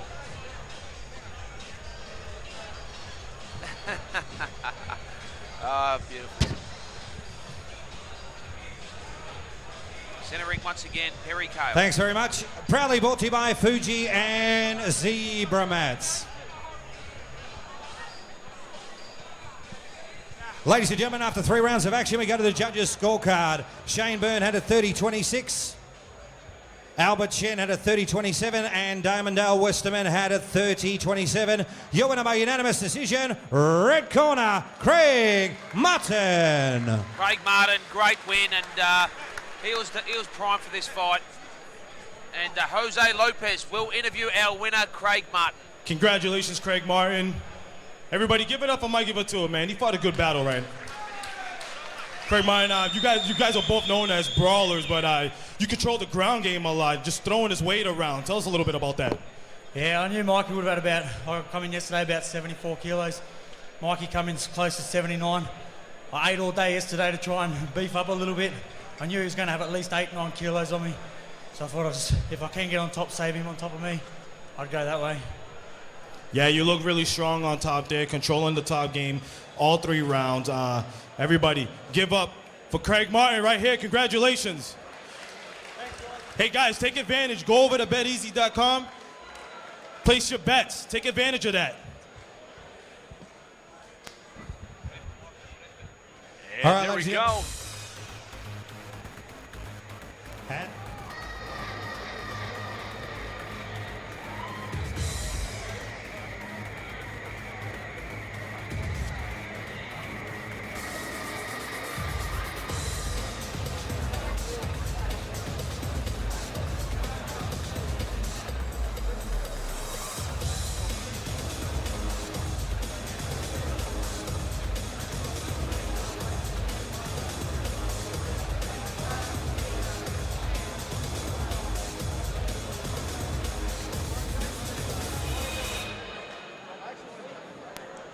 And we are back. Big win out there for Craig Martin here as we get ready to get into the middleweight tournament. Let's take a look at the brackets here. Take a look at the brackets here as the 4-man tournament has shaped up. Unfortunately, we are not going to see Vic the Spartan Gruzic and Stephen Kennedy. Vic Gruzic came down with a bit of a sickness, so he could not make this fight. Very disappointing, of course. So Stephen Kennedy is going to move on to the finals, where he is going to face the winner of the next fight. It's going to be Daniel Kelly and Bor Bratov. It's going to be tremendous. Before we get into Casey, let's go to Matty Pilios. Okay. 1, 2. 1, 2. Okay, thank you everybody. As we have a small break here at AFC, I am here in centre ring with the biggest promoter of the Southern Hemisphere has seen over the last 20 years. He's had a 6-year break, I think, if I'm right. He is the one and only. Let's give him a round of applause and welcome to the Australian Fighting Championships, Tarek Solak. Tarek, welcome, mate. You're the biggest name promoter ever seen. You were an icon back in the 90s and the early 2000s. You brought out household names, Sammy Greco, Stan the Man Longinitas, Gurkhan Oscar, Mike Zambides. You've had a break in Australia. All of a sudden, you were back in Melbourne. You're here with a big show next week. mate, first of all, congratulations to AFC for putting on a great show tonight. Thank you very much for having us here tonight. Besides all those great names, we had Mark Hunt fight for us many times, Mirko Krokop, Ernesto Hus, and everybody else. This coming Friday night, we've got a show here in this venue. It's a kickboxing show for a 100 grand tournament qualifier. So anybody that's interested in good fights, I can guarantee you, you will be enjoying Friday night. We just came off the plane from a show in France, Dubai, and Turkey, which has been showing on Fox Sports at the moment. And Matt will be MC on the night, so looking forward to everybody on Friday night. Thank you very much. Enjoy the night. Give this man a round of applause, Mr. Tarek Solak, this Friday, August the 30th, right here in 6 days' time.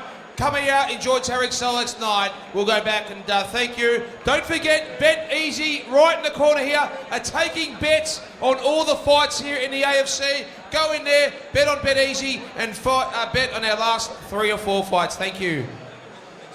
Next fight, you can bet Daniel Kelly versus Bor Bratovs. Go and see Bet Easy and put a bet Bor versus Daniel Kelly. All right, now let's take it over to Casey Oxnard. He has a little insight on this big middleweight semifinal matchup. Big thank you there to Bet Easy, Fight Magazine, Pump Fuel, GNC.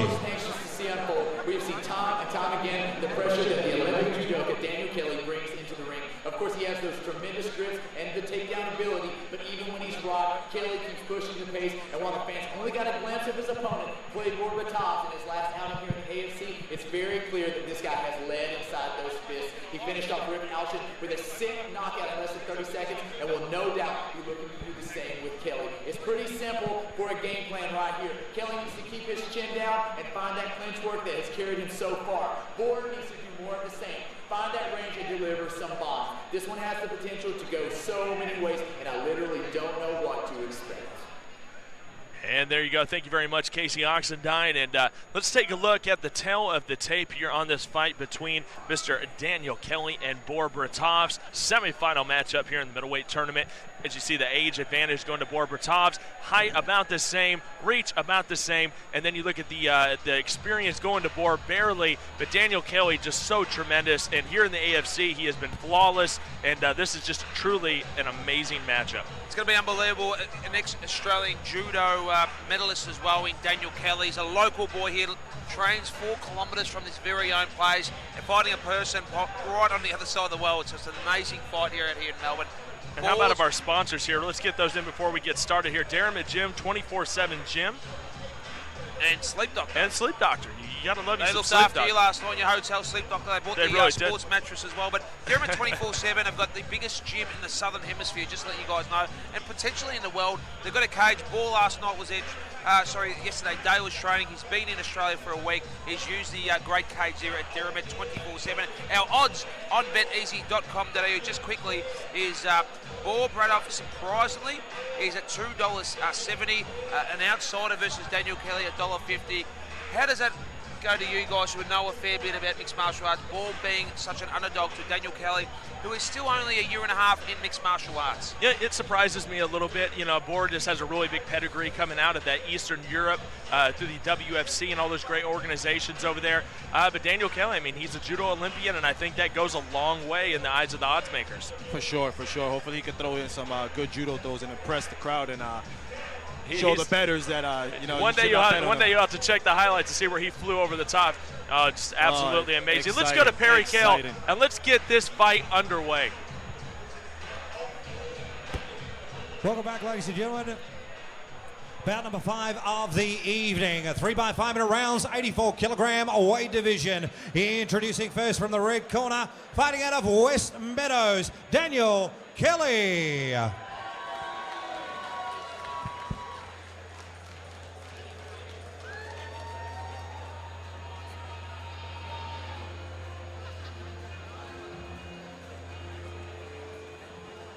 What can you say here? A gold medalist in judo at last year's Olympics. I mean, what more can you say about somebody's credentials to go, to the biggest stage of them all and to completely walk out there with the win? Just amazing.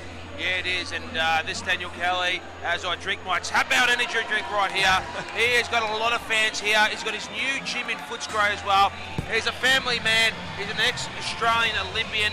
And, the judo fighters, if they can get solid stand-up, which Kelly has now been working on, they can become real force in MMA. One thing Cyrus Fees will tell you, Jose, Kelly has one of the strongest chins seen in MMA in Australia.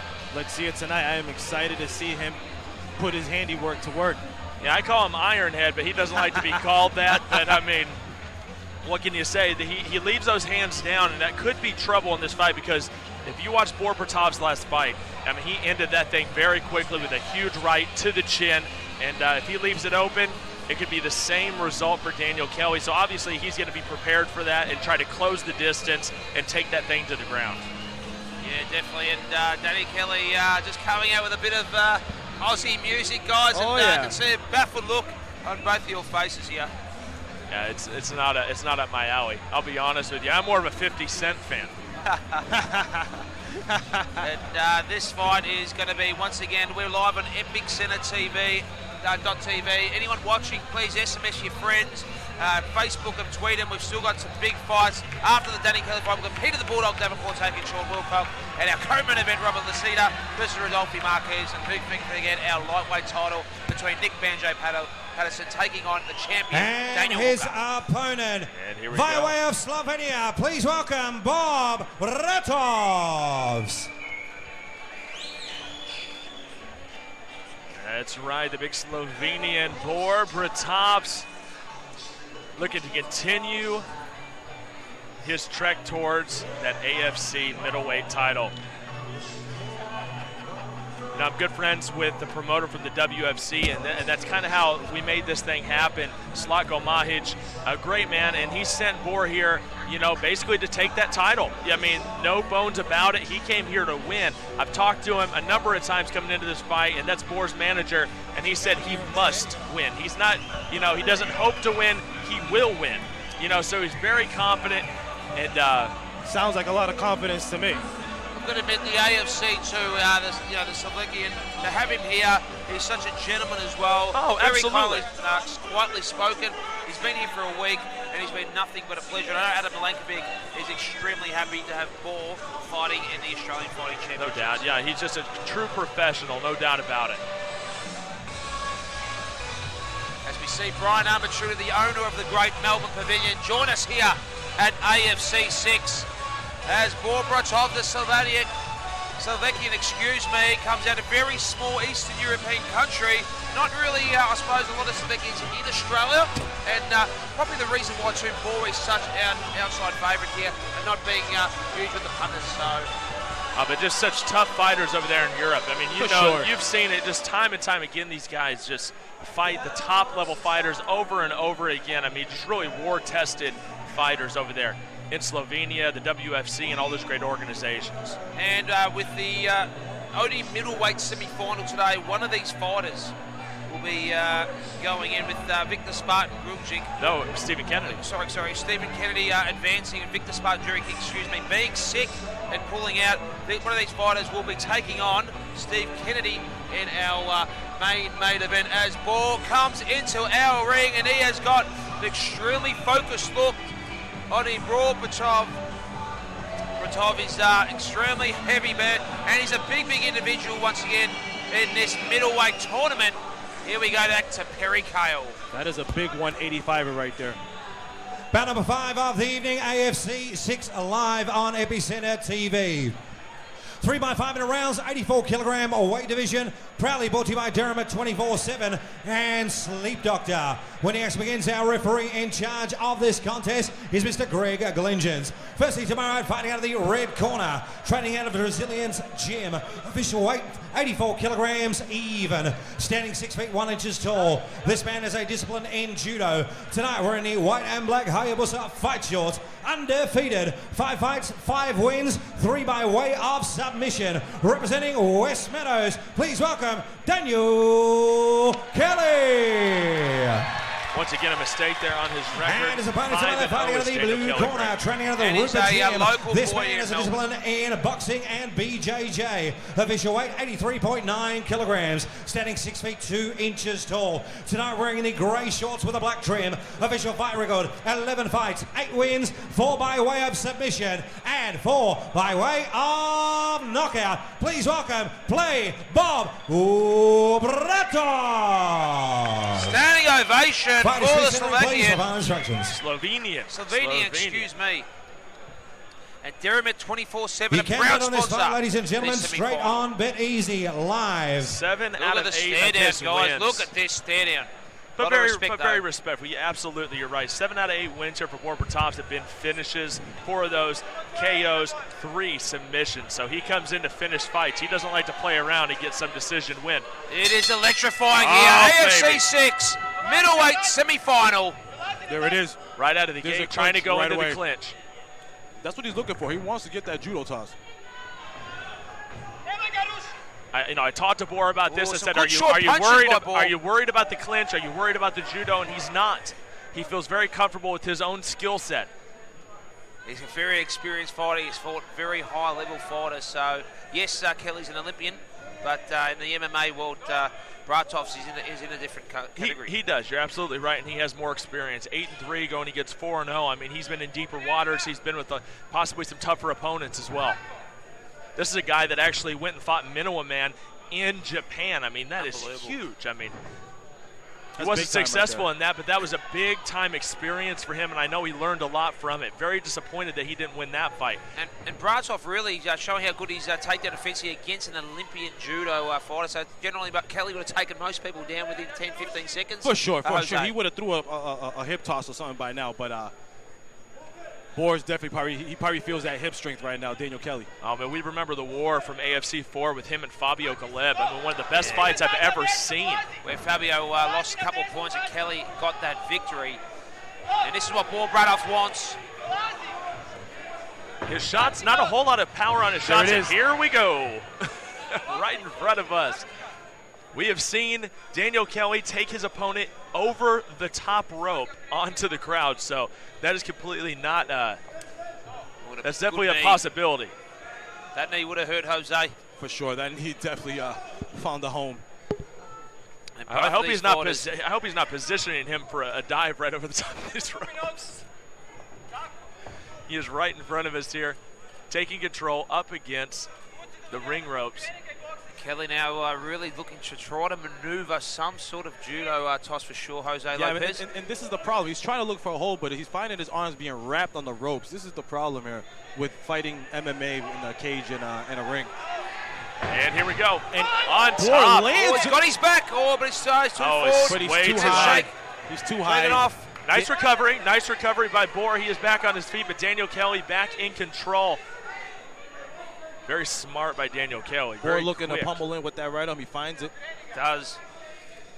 And this is a very good standard fight. You can see two extremely high-quality MMA fighters right here. You got to respect the jiu-jitsu of Bohr as well. Like I said, 3 submissions to his record.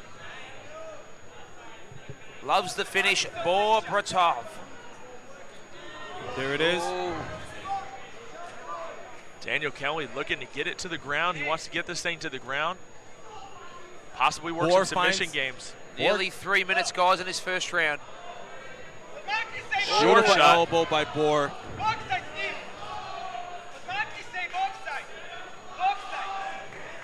He's going to be looking for the big shot.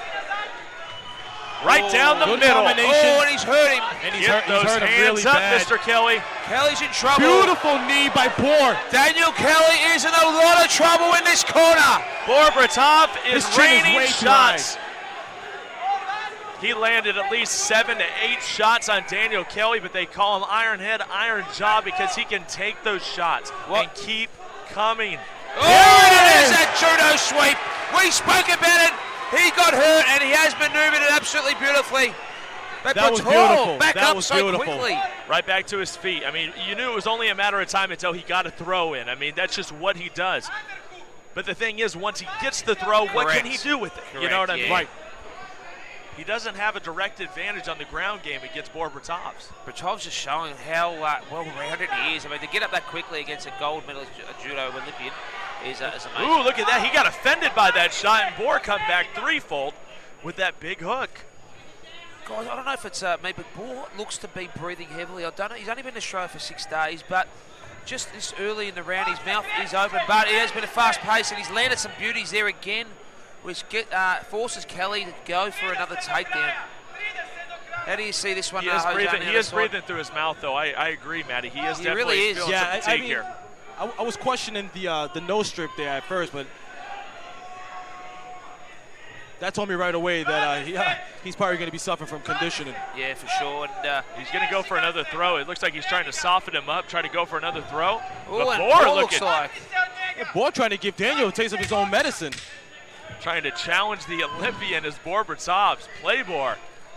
As we wrap up round number 1 in this very exciting, fun to watch fight.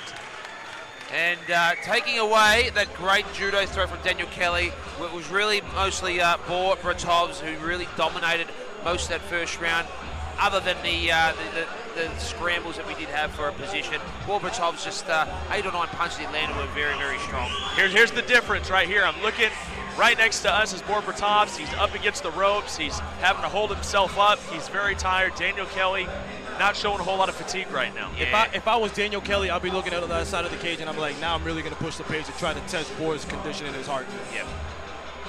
But I mean, when you look at Bohr Bratov's, I mean, you look at a guy that looks like he's just completely in shape and some of the best shape of his life, so you know the conditioning is definitely there. But it's all about sometimes peaking at the right time. You've had 12 fights, Jose. Sometimes you can train too hard and you become flat on fight night. For sure. I mean, and if you've had to travel really far like Bohr has, I mean, jet lag could take a factor in it. And without a doubt. Our commentator here, Cyrus V, showed a bit of jet lag at Every the time. yesterday, but Every today he's time. on fire. Here we go. Round number 2. He is eager to get back on it as Bohr Bratov's Daniel Kelly. Sign of respect. They're going to tap hands, and they are going to start throwing once again. Chin is down, hands are nice and high for Daniel. That means he's been working on his boxing really good. Yeah. He knows. I think Daniel Kelly knows that he has Bohr a little bit tired right now. That's why he's getting right in there. He's not playing around and trying to stand up with him. Yeah, and this is the sort of game Kelly wants. Good knee by Daniel. Bor grabbed the shorts there just for a moment. Trying to separate himself out, trying to exploit the striking of Daniel Kelly. They both got each other then, but Bor ended the first one. Big shot, took it to the chin. Bor Bertovs did. Daniel Kelly backing him up, sneaking a few in. Daniel Kelly ain't showing no respect to Bor's striking prowess. He's still coming in and looking for that clinch. No, that's the style that we've seen from Daniel Kelly. Every fight that he's fought is that he just never stops coming forward.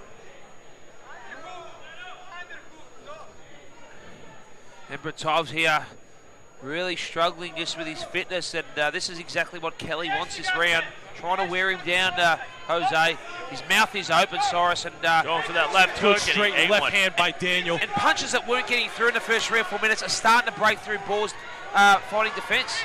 For sure, and I mean, Daniel Kelly's been clinching him, making him work to try to defend the takedowns, and I'm sure his arms right now are feeling like jello.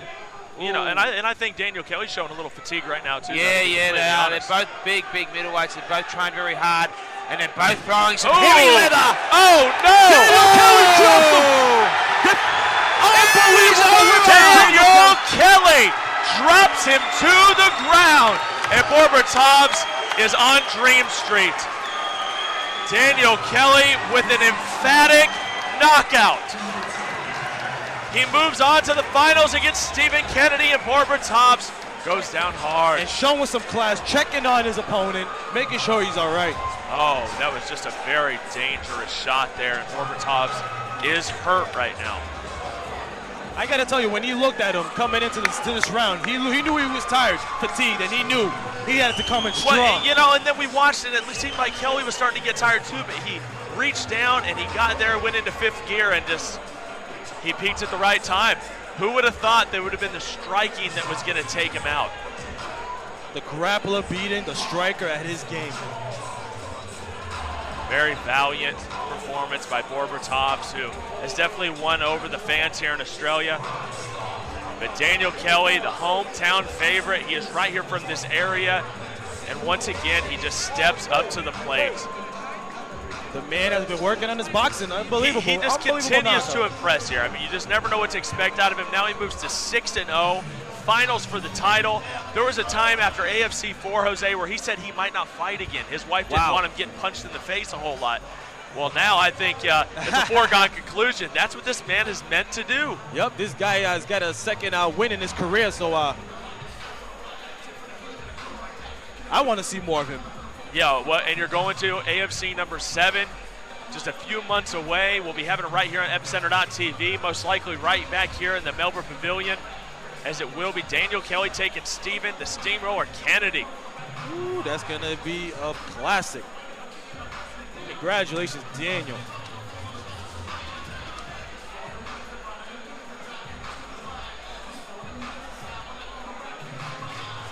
Adam Malenkovic congratulates. He gets a photo opportunity here with Daniel Kelly.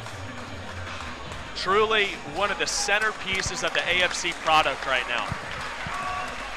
Very likable guy. Works very hard. You respect the Olympic prowess and what he does. But Bor Bertovs is back to his feet. And it looks like he's going to be okay. It looked a little scary there for a second. Yeah. Glad to see him back on his feet. That was a scary knock. That was brutal. AFC number 6 has delivered thus far, and we are far from over. Still 3 big fights to go. Oh, my goodness. Fight is centering, please. Let's go to Perry Kell for the official announcement.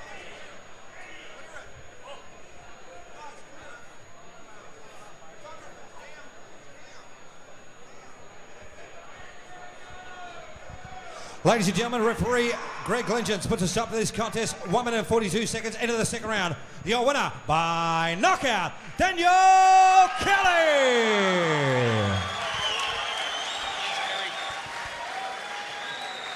Okay, this was the semi-final of our middleweight.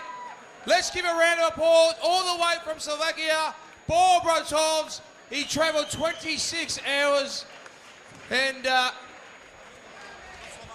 the great man from Slovenia, an unbelievable start, and you know, this is what this sport is so tough. Daniel Kelly, our Olympian, A great effort. That's only your fifth fight, excuse me.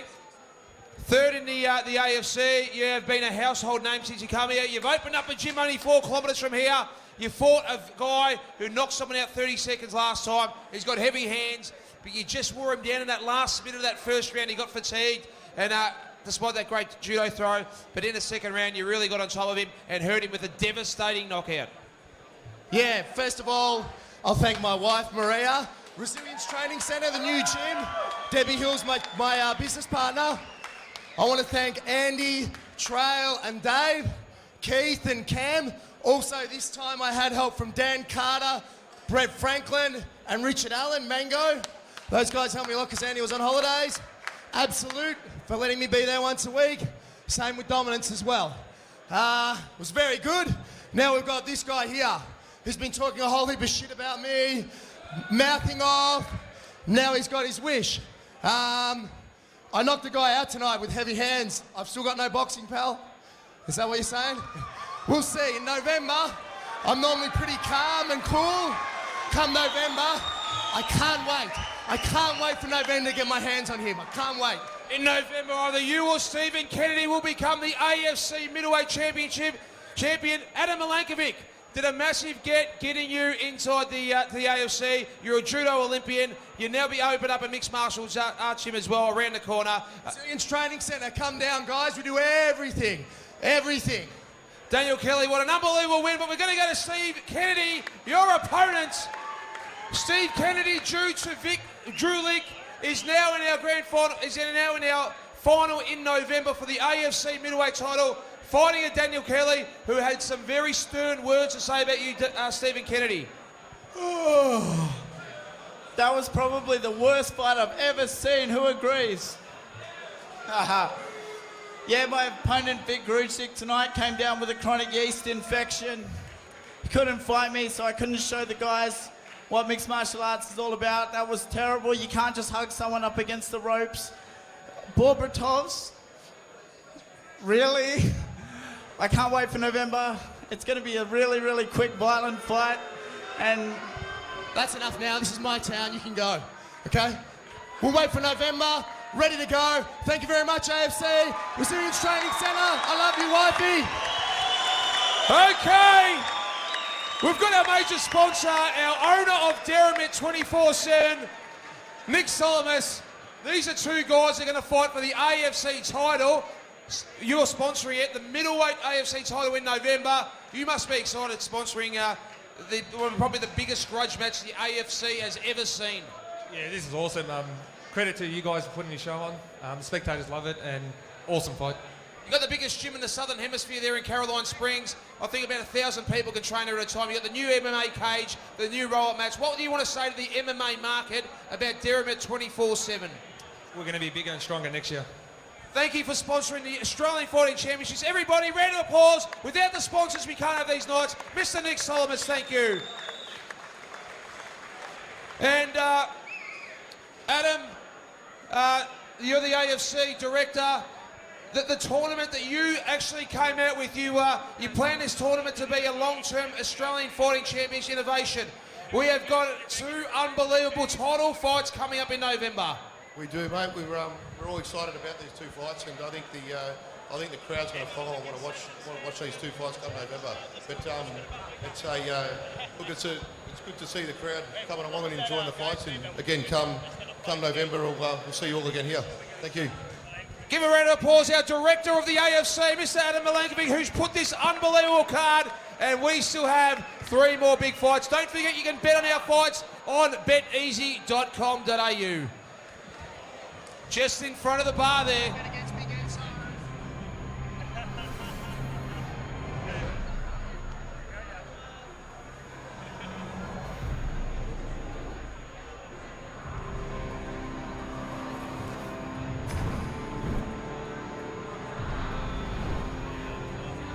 Jose.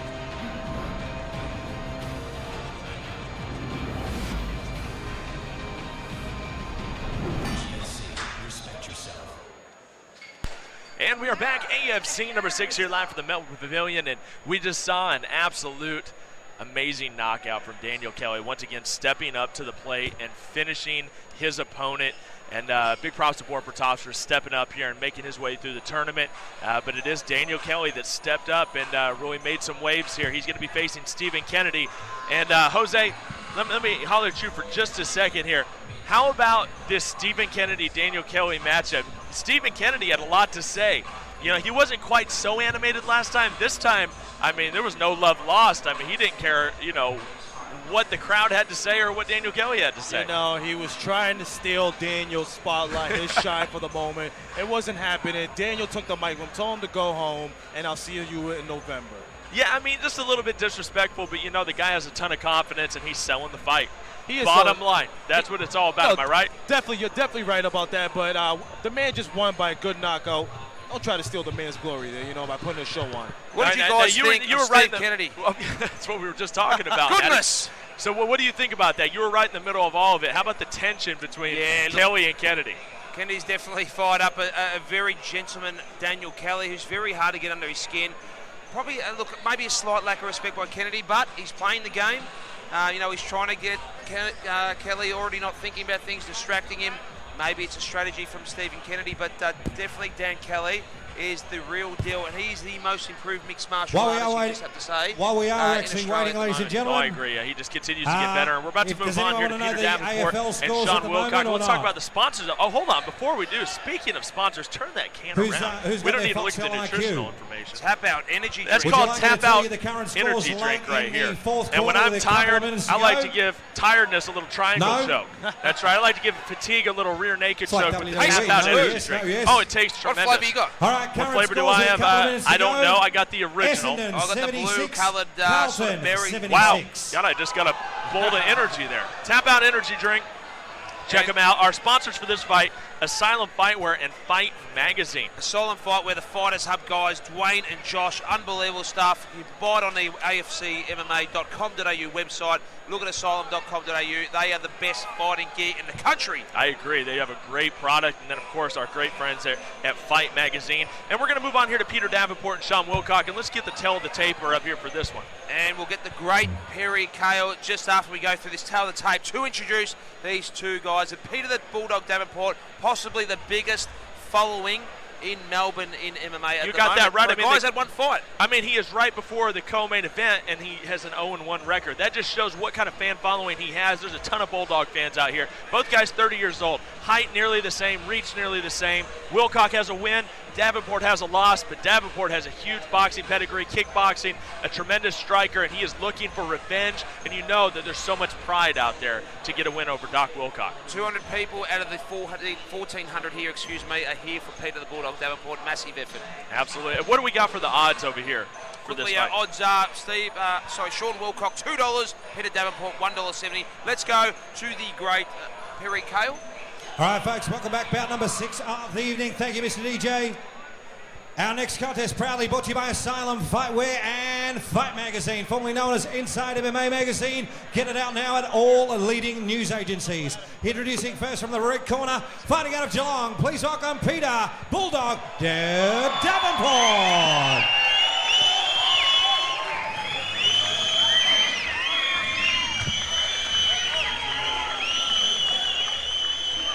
It looked like Peter Davenport's fan base crowd is right behind us because they are getting crunk. Oh yeah. It's deafening here, that's for sure. No, Peter Davenport, this fan following is amazing. It was so disappointing to him. I've never seen somebody so just let down by that loss to Dean Purdon in the quarterfinals of the welterweight tournament. But now he's refocused and he's ready to prove himself. He's ready to get that first win under his belt. You know what? He's a great individual. He's a very good Australian Football League player. Played some VFL, our second tier in the competition. Very close with one of the greatest players of all time, Gary Upler Jr. Has a huge following from Geelong. You know, his network is impeccable, and the Australian Fighting Championships are a big supporter of Peter Bulldog Davenport. We love having him on our card. But how about Sean Doc Wilcock, his opponent, also fighting out of Melbourne, out of the Northern Gym. So I mean, you got two Melbourne boys here. Yeah, and totally opposite, one Geelong, one Northern. Wilcock is exactly opposite to Davenport. Quietly spoken, has really good ground game as well. You know, he's very disciplined. He's very humble. This is going to be an unbelievable fight. I think there's a lot to lose here for Davenport. I mean, he wants to make that impression. He has all these people coming out here to watch him. Yeah. I know. Last time, the last fight, he was he ended up becoming that favorite just because everybody bet on him. Really. I mean, all of his friends and family, and that is so much pressure, Matty, to have thousands of dollars bet on you. Someone who'd never had a fight, they'd never seen anything like that. Peter the Bulldog Davenport definitely make an impression. He does need to win this. It'd be very hard mentally for him to be 0-2 And his opponent. after this, but I'm confident on Davenport. Fighting out of Epping, please welcome Sean the Doc Wilcock. AFC number 6. That's for Wilcock. That's all the Davenport people. Well, you never want to hear any jeers. No, we don't. Obviously, but that's just part of the game. You got some crazy fans out there that are just die hard and they can't help themselves. Surely that never happens with the AFL teams, does it? You don't have anybody. No jeers out there, is there? Oh, look, AFL crowds, just to let you guys know, get 80 to 90,000 at the big games. 95,000. I know, absolutely. It's amazing. So there's plenty of boos, but here comes Shawnee Wilcock, the Northern MMA gym. Very popular gym. They breed them tough in the northern suburbs here in Melbourne too. And Wilcock, he's an absolute gentleman. He's been a pleasure to deal with. I know Adam Milankovic's very happy with him. And he's an experienced fighter, and no doubt he's going to use a lot of this to take on Peter the Bulldog Davenport. Well, I just thought it was really impressive that Peter Davenport got this high on the card. I mean, it just really being an 0-1 fighter, going against a 1-0 fighter. He went after the tournament. You know what I mean? These guys that are tried and true. That just shows what kind of a following he has. And if you're a promoter and he brings out 200 people, you got to put him high on the card. You got to show him that respect. So let's see if he can back it up with those MMA skills. As Shawnee Wilcock comes out as well from the Northern MMA gym. And once again, our great sponsors, Fight Magazine, Asylum, and Tap Out Energy Drink. Thank you. Yeah, Don't forget, solar panels options as well. Australia weather's so hot, why not get a solar heating roof, save the money. Solar panel options are the proud sponsor of the AFC. Let's go to Perry Kell. 3x5 in a rail, 77 kilogram weight division. Proudly brought to you by Asylum Fightwear and Fight Magazine, out now at all leading news agencies. When the action begins, our referee in charge of this contest is Mr. Greg Glengens. Firstly, to my right, fighting out of the red corner, training out of the UTC gym. Official weight, 77 kilograms even. Standing 5 feet 10 inches tall. Tonight, ladies and gentlemen, wearing the black shorts with the Australian logo. Proudly sponsored by the National Union Workers. Fighting out of Geelong, 3 fights for 2 wins. This freestyle fighter, please welcome Peter Bulldog Davenport. And listen to his fan base right here. Corner, trained out of Northern MMA, Peter Tonkin. Official weight 76.3 kilograms, standing 5 feet 9 inches tall. Tonight we're in the black shorts with a red and silver trim. This man has a discipline in Brazilian Jiu-Jitsu. 1 fight, 1 win, 1 by way of knockout. Fighting out of Epic, please welcome Sean the Dog Wilcock. I hear a lot of cheers out there as well for Wilcock. Like I said, he coming out of Northern MMA right here in Melbourne, so he definitely brought a little bit of a crowd, but definitely not quite the size of Peter the Bulldog Davenport. And Davenport, a lot more calmer from that Dean Purdon fight in overseas 5. Do you think he learned a little bit like that? From yeah, he came out so aggressive. He did. He really, it was just a big adrenaline dump there when Dean Purdon just neutralized him. Here we go, round 1. That being said, I think Davenport's going to be really hungry, and I think he is going to come out here and really swing for the fences. Once again, Wilcock, $2 on BetEasy. Peter Davenport, $1.70 our favorite. Seconds out, round 1. Show of respect there by the two fighters. Two welterweights doing battle here. Whoa, big shot by Wilcock. Davenport needs to keep that left hand up. Oh!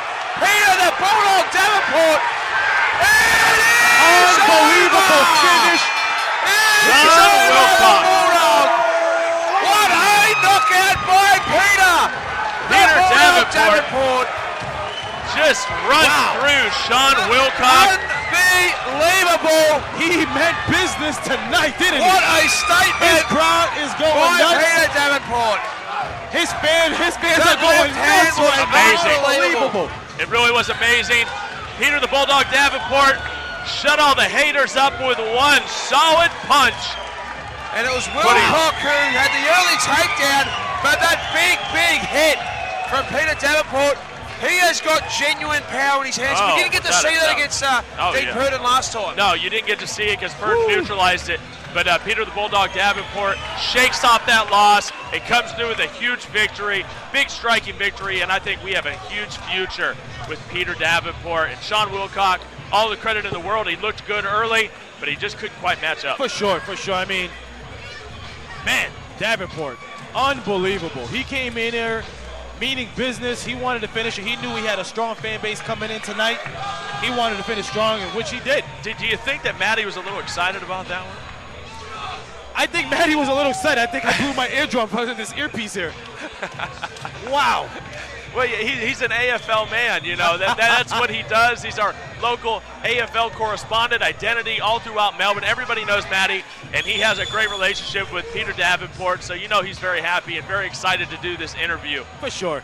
And you look behind us, and there's a lot of dancing going on, cheering. Everybody's having a good time here. We got a big Davenport fan base behind us, man. Oh, no doubt about it. I love it. The Bulldog Nation behind us, huh? Fighters to centering, please.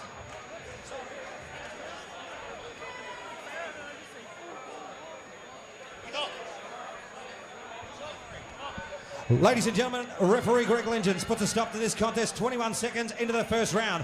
Your winner by knockout, Peter Bulldog Davenport.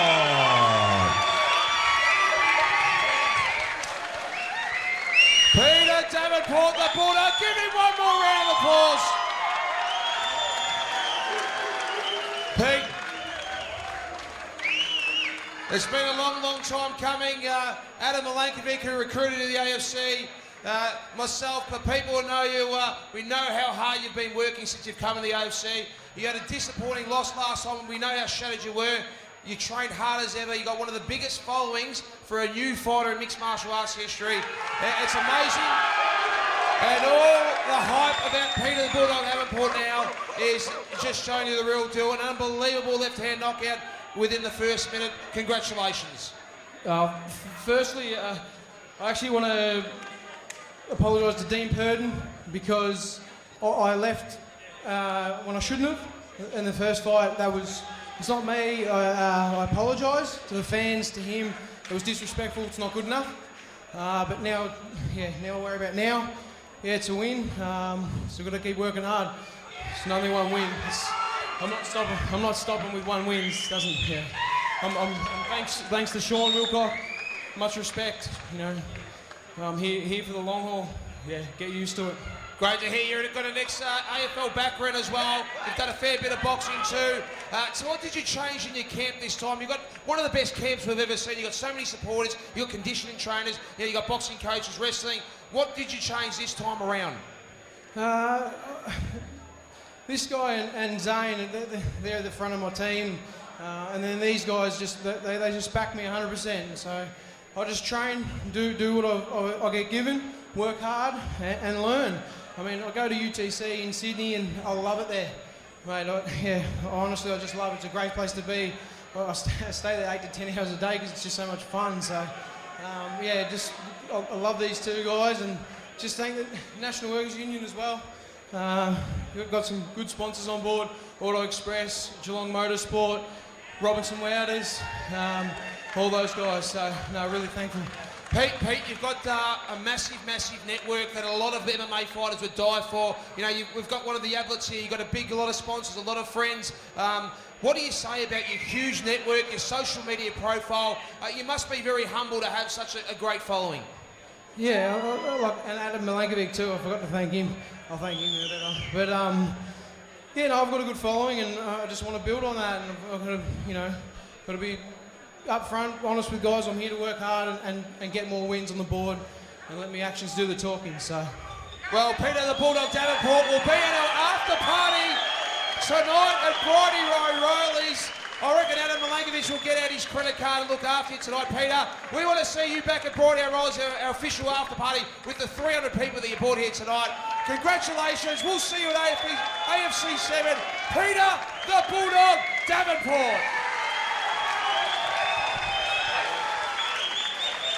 And how about that? Peter Davenport, victorious just in dramatic fashion. I mean, we've saw So two don't forget the after huge party being held at knockouts Bronny O'Reilly's back-to-back. in Brunswick. Peter Davenport, what can you say Don't about forget his to striking? He make just looked sure really you've solid got your there, didn't he? ID. Whether you looked look like he 20, wanted to come 30 in here or and 40, definitely Diamond win Dale this fight Westerman, just the way he did. Silvio, He meant they business. always say we When have you to look bring in over the 18, fans so that make he sure you brought bring today, your that's a photo lot of ID. family and friends coming to gym. Brody You O'Reilly's want to at put a good Brunswick, the performance on, official and that's after exactly party what he of did. Finished him really quick in the AFC. first round with a knockout. Coming up next, No, in yeah, our he main was so event, disappointed with the versus last one. Ruthless And, Robert and I liked what he Alasita. said about leaving the ring last time when he lost. He was so frustrated he left a lot early, and he felt he disrespected Dean Purdon, so I really appreciate him owning up to that. I mean, I think that was very cool. And I'm glad he got into victory circle there. Very impressive, and I think he's going to be a force in the welterweight division to come. I think he's going to continue to get better. I think he just has to be groomed and get a few more wins under his belt. I agree. I mean, I think now he can go back in the gym and start working on his striking even more, so when he comes into the next bout, take him out. Absolutely. Sorry, What'd you think? I mean, you had to be very happy. I was just, we were talking to Jose, and I was like, you think Matty was excited about that win? I was a little bit. Look, I'm Are you related with him? No, I'm pretty close to him, but I've seen how much it hurt him to lose the way he did against Dean Purdon. Yes, as he admitted the way he left. He was a crushed man. He had such a big following. To come in and lose in front of 300 people last time, he was devastated, and he's worked as hard as ever, so I could just see the reward and the desperation for a victory for Peter Davenport. And I know it's a big call, but that's a career-defining victory. I know it's his only second fight, but that's the sort of fight. If he went at 0-2, he would have been gone to the drawing board. What do I do now? Am I an MMA fighter? Do I go back to boxing?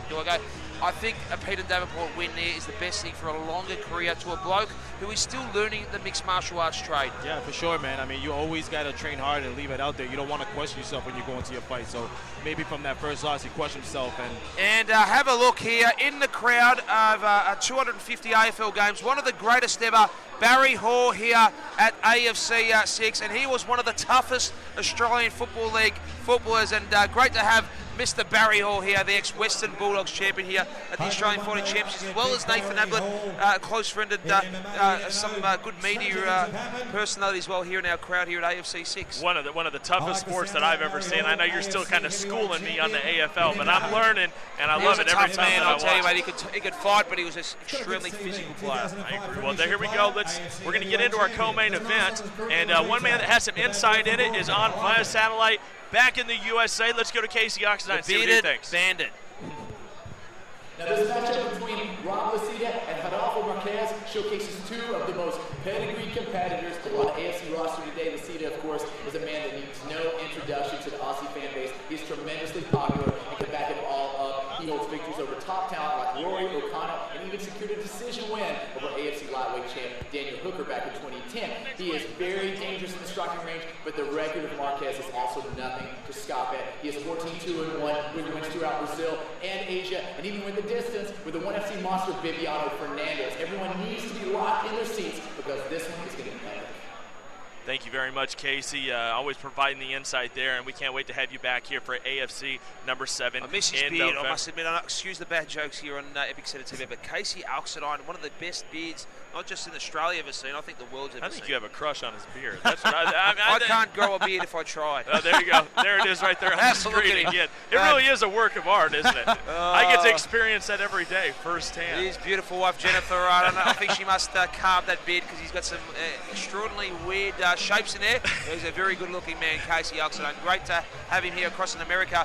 But our sponsors, how about this? It's co-main event time. Solar panels, Haymark, Pump Fuel, GNC, just tremendous. Let me speak about solar panel options and Haymark Electrics, owned by the same director. He's a local Melbourne identity, Mark Hay, a young entrepreneur businessman who has invested a lot of money into the AFC, a great partner and supporter. And Mark Hay, solar panel options, Haymark Electrics is just a great partner. We thank you so much from the AFC. There's the sponsors as they pop up there on the screen, and this fight coming up here, and Jose, this is the one that you've been so excited about. This is in the featherweight division. This is kind of your expertise. That's your division. I see you looking at these guys and maybe thinking, I might have to jump in this AFC ring, or maybe AFC cage. You never know what might happen here in the next 2 or 3 months. We can always be very hopeful. Let's ask him, though, what's he think of the standards so far of the Australian Fighting Championships? amazing. I am very impressed, very impressed. All these guys, even guys that just have 1 fight, 5 fights, 6 fights, doesn't matter. Everybody has shown and proved today that they belong in this organization for sure. No doubt about it. Well, right now, let's take a look at the tail of the tape for this huge co-main event, the featherweight division. As we take a look here at the tail of the tape, very similar in age, height, reach, a few more wins for Adolfo Marquez, but Robert Lucida, this is a guy that is just a complete banger. I've seen him up close and personal. I saw him in a very big matchup against Hugh Cameron where he just battered him. So Rob Lucida, definitely a contender, and like he said at the weigh-ins, whoever wins this is going to be the best featherweight in all of Australia, and that is a big thing to say, maybe the whole Southern Hemisphere, as you would say, right? Yeah, it is. And the Southern Hemisphere is basically Australia, New Zealand, and some of Asia. And that's not an out-of-school call. I mean, these guys are world-class. Yeah, no doubt about it. Well, let's go to the man with the plan, Mr. Perry Cale in our AFC ring. Let's bring him out. Good to have him back, Perry Cale.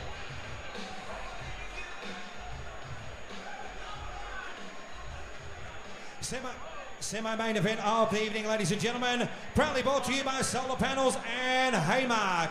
Ladies and gentlemen, introducing first from the red corner, fighting out of Campbelltown, Sydney, New South Wales, ruthless Robert Lucida. And here he comes, Mr. Robert Lucida gave a stirring speech, you know, at the weigh-ins. There's so much passion about how he felt about this. He thought maybe it was a little bit overlooked when we were doing the interviews, Maddie and I. He just kind of cut us off and he said, listen, we are the best featherweights in all of Australia, and you're going to find out tomorrow. You know, so it's huge. He has so much respect for Marquez. Did you see that too? I was right there, and I said to myself right away, I was like, man, this has the potential to be the main event of the night. This has everything to be the main event, but the co-main event, it's all good. We're going to watch two of the best featherweights in Australia come in and do some damage for sure. I mean, this, you know, I think they're looking to possibly do a tournament for this, you know, or possibly put a title fight together with one of these guys, you know, I mean. So, you know, there's a lot of plans for the featherweight division, and these guys are a big part of that. Rob Lucida and Adolfo Marquez. He is ruthless. He's a guy that continues to grind. He never gives up. He's been in some absolute wars in his day. So, you know, it's only a matter of time to see what's going to happen here, just a few minutes away from this monster matchup. AFC number 6, making history once again, selling out the great Melbourne Pavilion, one of the best sites, one of the best venues in all of Australia. Just a great atmosphere here. Robert Lucida entering the ring now, looking nice and fresh. He's ready to go. Veteran here. He's a warrior, baby. You better watch him closely. Definitely scouting out these guys here. And his opponent, ladies and gentlemen, fighting out of Ringwood via way of Rio de Janeiro, Brazil. Please welcome Rodolfo Marquez. They call him the Nightmare. They call him that for a reason. This guy is all over the internet right now. Everybody is talking about Adolfo Marquez and talking about AFC and what we got going on down here. Talking about a guy that's currently sitting at 14-2, coming off a draw at his last fight for Judo Brazil, which was about a year ago. So, I mean, it's been about a year since he's fought. But Adolfo Marquez, I mean, you talk about a guy that's been in there with some of the best guys like Bibiano Fernandez, who you could call one of the best bantamweights, for sure, you know, in the world today. So, I mean, he's really been in there with the best and went on a streak of about 12 wins in a row, 13 wins in a row before coming up that loss against Bibiano. So he's definitely got the goods, doesn't he? Yeah, yeah, this guy's gonna come in strong. Been fighting since 2006, so 7 years in the game for Adolfo Marquez, the Nightmare. Fighting out of Nova Unao, Australia, Tate Boxing. Originally out of Resende, Rio de Janeiro, Brazil.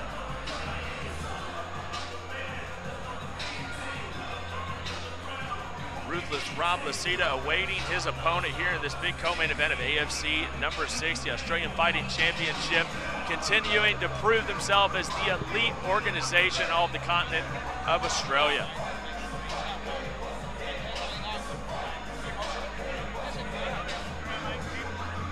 Last time Rob Lucida was in the cage, it was against Jacob Pettit, and he got a big win by elbows, big TKO. I mean, just an animal.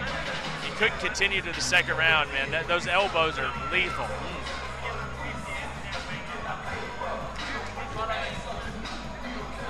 I know Rodolfo's a black belt in BJJ, but by the looks of these two guys, man, yesterday in the weigh-ins and tonight, I think it's going to be a slugfest for sure. I think so too. You look at a guy in Rodolfo Marquez that has gone to the decision a number of times. He's had 14 wins, and 9 of those wins have come from decision, 4 by KO, 1 by submission. I think when you're down there in Brazil, I think it's kind of customary to work your butt off and get that black belt. Am I right? For sure, for sure.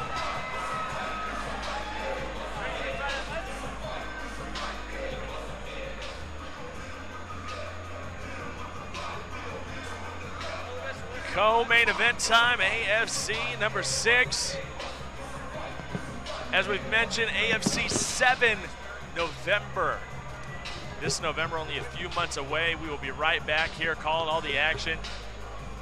We'll have our guy Casey Oxenheim back in the fold.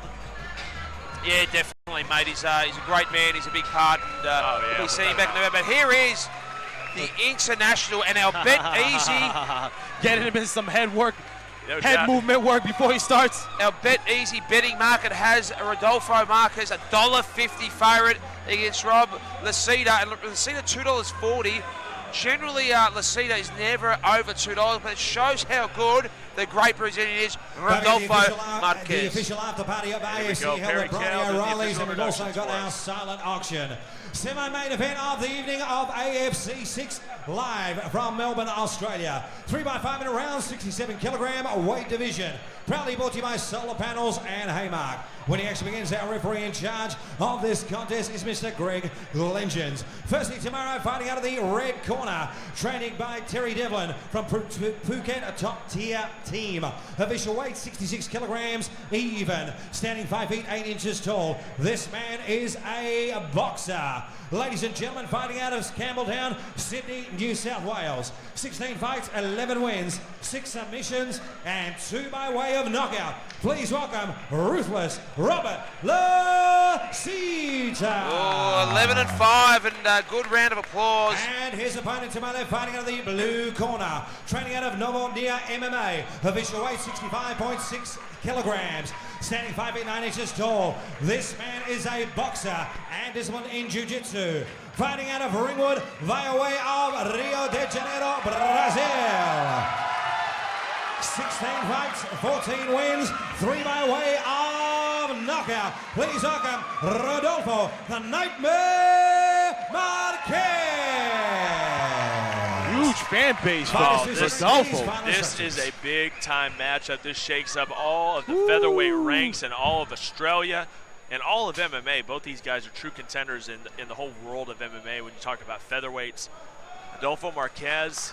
A lot of eyes on Rodolfo in the MMA world. Oh, I agree. He's $1.50. That's a very short odds here in Australia, especially against quality like Lasita. Here we go. Oh, boy, They come out hard, really strong. Rodolfo goes for the single leg. Now he's switching it to the double. Some short shots there. These are 2 very tough featherweights, guys. He's got a nice You're going to see a lot of he's got action out of both. these guys. Trying to sweep that leg. Trying to keep these guys inside the ring. Rodolfo looking for the takedown. Both very used to fighting in the cages, so this is where it gets very dangerous, close to the rings. And unfortunately, again, with the Victorian government not allowing the ring, Come on, Victoria. It cannot be safe sometimes for these fighters.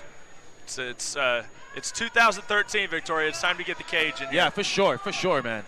As much as I would love for Lasita these now guys back to tumble onto our table. Lasita now has been backed in the corner, so Marquez has beautifully turned it around and has Robbie in there. Hopefully get a clean break here. Oh, and they do hit each other a couple of times. Oh, that Good head high kick. Big shot there by Rob These guys are Lasita. coming out swinging. Good low kick by Rodolfo. This is where the ring rust comes in here. There It's is been a double year. leg. He's looking for the double leg.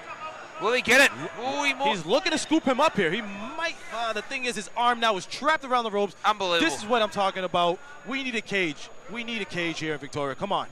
There it is. He's devastating kicks. He's going to get a takedown here, but it didn't have a lot of sting to it due to that bottom rope. Jose. Rob Lasita has only been 2 months out of the cage. I mean, he was just fighting just 2 months ago. and Rodolfo Marquez a year. I mean, that's a big difference. It really is. You know, all the training in the world, but once you get out here underneath the lights and you get in here to a fight situation, I mean, it's kind of a different animal. These Brazilians, though, they do fight so much, and their training is so first class. Oh, yeah. It's like a fight every day. Am I right, Jose? I mean, exactly. You're exactly right. Rodolfo has a great fan base here. There's quite a few people here to see Rodolfo fight. Well, the Brazilian people in Melbourne have all come, and they're big supporters of the Australian Fighting Championships. Robert looking for a single leg here. Oh, you let it go now. He wants look for him to separate here and probably throw some really short shots. That's what we saw earlier on. Controlling the pace at this point is Rodolfo Marquez, the Nightmare. Two very accomplished professional fighters here in Australia. Both looking to make that next step up. Rodolfo's taking his time, looking for a nice knee. And great sponsors again, Solar Panel Options and Haymark Electrics, as well as Universal Finance, Bayford, Ford, 6 dealerships here in Melbourne, Victoria. And slowly sneaking the Cedars back here. And again, we hope they don't fall. And he's got his arms around the ropes, Jose Lopez. Yeah. This is, I'm telling you, this is... It's a problem. It's a problem. It's a huge problem. We need a cage here. We need a cage, but right now we'll deal with this, and the action continues here. Well, it's a different strategy. It's something you have to train for differently. Blocked 2 of those knees very well, Lucida. That one got through. I think the referee needs to break this up and start it from the they're so far outside of the ring. Yeah, exactly. Yeah, I mean, Lucida's body's hanging out. And, Robert is looking at the ref, looking to try to get the fight to stand back up. Yeah. No fault of Rodolfo, of course. It's unfortunate that there is no cage. And Rob Lucida looking over at the referee like, just okay, take what's going on Lucida here? fall through here. They're both tangled up. Good decision by the... What? Great decision by the referee here. And look, I mean, even Rodolfo's head was above the second rope there and could have been choking himself. So exactly. Great decision by our referee here, doing a great job. Good inside kick by Rodolfo. He gets it. Rodolfo Marquez right back up against the ropes here. That right hand. Both fighters used to the cage. Hurt Lucida, and these are 2 very strong featherweight fighters and 2 world-class people, individuals we have here. And here we go. This is where Lucida shines. Oh, but Rodolfo then lands. Lucida again going for that head kick. Rodolfo is finding a lot of success with that inside low kick. And now it's Lucida. Lucida's back very up against the strong ropes and here. compact. But Marquez he seems to be dominating right now. You know, the training camp's definitely working out with other guys his size, working out with a guy like Joel Fisher, who we saw in the first fight of the night. He's looking for that single leg now. He's got a nice single leg hook in it. And we see the trunks of Lucida, Phuket top team. There'll be some very good Muay Thai fighters there. That is a great team. If you want to stand up, that's the place in the world to go to. Well, you have a guy in Marquez that's really been on some big stages like Dream, and Dream is one of the biggest organizations as far as crowds. You see 50, 60,000 people in some of those arenas, and he actually got a win against Yusuf Sadalev and then lost to Viviano. What a fantastic round. Great first round. I would say I would have to give that to Rodolfo. He controlled the pace, controlled the clinching. I thought early Lucida landed some good kicks, but definitely. I think Rodolfo's his stand-up was just as good, but just on top of him for most of the Rodolfo round. definitely landed some kicks of his own. He was finding home for that inside leg kick. The good thing is, though, for Lucida, not hurt at all. I don't think he'd be dazed at all, and he's got that minute to recover now. He definitely does. I agree with you guys. I believe Rodolfo Marquez definitely taking round number 1. Shout out to Kirsty Lee from Ruthless First Rob is Impression going to have to Models, get in our there, beautiful stick ring and girls, move, proudly hit some supplied shots here. by First But he Impression feels real comfortable with his Models. clinch. Don't So, forget on Bet Easy near the maybe bar. a problem, You can but bet we'll see what live on the happens. fight all per round. I mean, how about just the entire event so far, guys? I mean, what's your report card on this one? What kind of grade are you giving this event? This is a solid A. We called it an A+ back in high school, and I got plenty of those when I studied. Of course, I'm sure Adam you did. Malenkovic and Stephen Palmer, Sean Bridger have got an A++ tonight at AFC 6. I've had sweaty hands through this whole event, man. I've just been nervous like I was fighting or something. That's a The great Cedar event. extremely No, that's next enthusiastic. time, brother. That's next time. Don't get too ahead of yourself here. And referee, good work here because they were sliding off a fair bit. Great, very experienced referee. Round 2, co-main event, AFC 6. Here we go. Right back up against the corner here, pushing the pace is Rob Lacita. Oh, he took a shot. That was more of a push, though. He got up there. It was more of a push on. Lacita coming in aggressively. He always stays so low.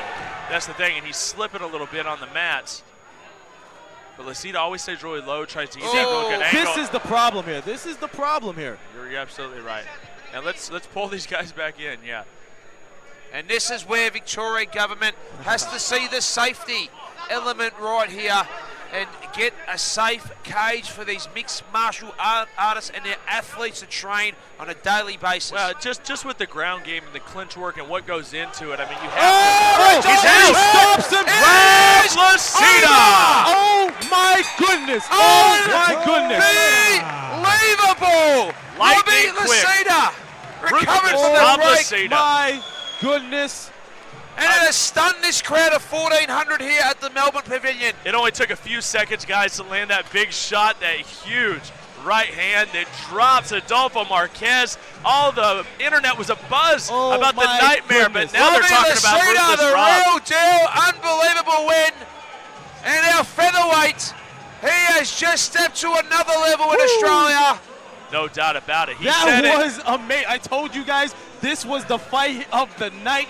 These guys brought all the action, and Robert comes up on top. Two second round knockouts in a row. Wow. Davenport last fight, and all of a sudden, Robert Lacita. And before that, we had the Bertovs. I mean, you had the Daniel Kelly knockout. Adam Milenkovic is one very happy promoter, and wow. But Robbie Lacita is just a phenomenal fighter. And Jose, we want you to get a really good interview before our big main event with the great Victor Robert Lacita. I was just very impressed sure. with Rob Lacita. I mean, getting stifled by Adolfo Marquez, but then coming back and landing that monster shot. That is truly the grit of a veteran. That's a guy that just got done fighting just a few months ago. I mean, that's what it's all about, I think. Unbelievable. I think that was the difference. If you want my opinion, I think it's the ring rust. I think it's a guy that just got done fighting and a guy that hasn't fought in a long time. I agree, Cyrus, man. You need to, in this division, you really need to stay active because this division is one of the most stacked divisions in the world, not in Australia, in the world. Well, he just has a lot of power in those punches, does Rob Lacita. I mean, time and time again, you see those shots from him and just punishing shots. Wow. But all the props in the world of Adolfo Marquez, and hopefully we see him back soon, and hopefully we see him continue to fight because he is one of the best talents in the world today. Definitely. I mean, a lot. He was definitely one of the favorite coming into this fight. But he should have hung his head. You know what I mean? He's young, he's got a good record. He could come back strong, but he's got to stay active in this division. You got to stay active. Ladies and gentlemen, referee Greg Lingens puts a stop to this contest 51 seconds into the second round. Your winner by knockout, Ruthless Robert Lacita. Just like that, Rob Lacita with another win on his very impressive pedigree. He's Great standing win, by with mate. Matty Great Pilios. fighters. Give them both a round of applause. Our Brazilian, Rodolfo Marquez. Just to let the non-MMA diehards know, these are two of the best featherweights in the Southern Hemisphere. So, absolutely sport. We saw the pace of that, and these guys have fought in very high organisations around the world. Robert Lacita, unbelievable fight there. He did have some problems in that first round. He was very good with his grappling. He's a strong man. He held on to you well, and he really he pressed you there. Once you got that break where you both really nearly fell the ring, and that's why Victoria is desperate to get the cage to protect you great fighters. That big punching power of yours, you've been training in Thailand, really paid dividends. Well, thank you, sir. First thing, thank you, God, for being here for us all, for giving me my family, for giving me this opportunity to allow me to be here. Exactly right, you can see very well that the cage will be a lot safer for us here. Rodolfo Marquez is the man. I look up to him so much, you guys don't even know him. I know him. But man, who's the best fucking featherweight in Australia? Huh? Do I have to keep on saying it? Give me a belt or something, man. That's my belt anyway. My bloody win bonus. I'm bringing it home to my family. Carla, my wife, I love you so much. Today is my mother's 60th birthday. All right, happy birthday, Mama. That's what I got you. Mwah. I want to thank Adam for putting me on the show. I'm not just talking out of my ass. I've fought all over the place. And I promise you right now, all you listening out there, AFC is the best MMA promotion in Australia. They look after us as fighters. They make us feel like fucking men. They make us feel like warriors. AFC is the best. The other promoter, Stephen, thank you so much. Tony, everybody. I want to thank Terry Devlin. I want to thank Phuket Top Team.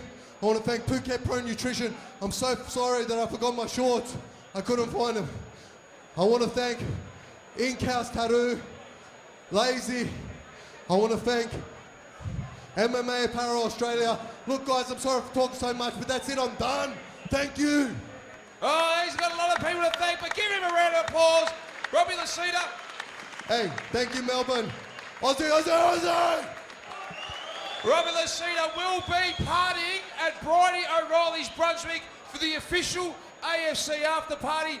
We have got our Australian Fighting Championship lightweight title fight coming up. For all the guys who have made bids for the silent auction, it's open to 11 o'clock. Go over there, get some great memorabilia. It's all under the odds, the silent auction as well. And don't forget beteasy.com. They're just in front of Maddie the bar. getting us all excited about our after party of Bridie O'Reilly's, and what a big win by Robert Lucida. I mean, just, what can you say? Just an impressive showing. And he really showed something here for the AFC. And how about the props he just gave the AFC? Said they are the best promotion of all of Australia. I've been saying that. Everybody's saying that. But to get an endorsement from a guy like Rob Lucida that's fought for some of the best companies out there, that is a really big endorsement. For sure, man. This guy, he's my favorite fighter in Australia. Yeah, when he speaks, you listen. Am I right? Exactly, man. This guy I have a lot of respect for him, man. Don't forget, back here on November 23rd, as they would say, he's money. He is money, man. He is money, man. I don't know what you would say in Boston. What would you say? Actually, we actually say that he's money. He's definitely money. All right, let's take down an ad here and pay some bills.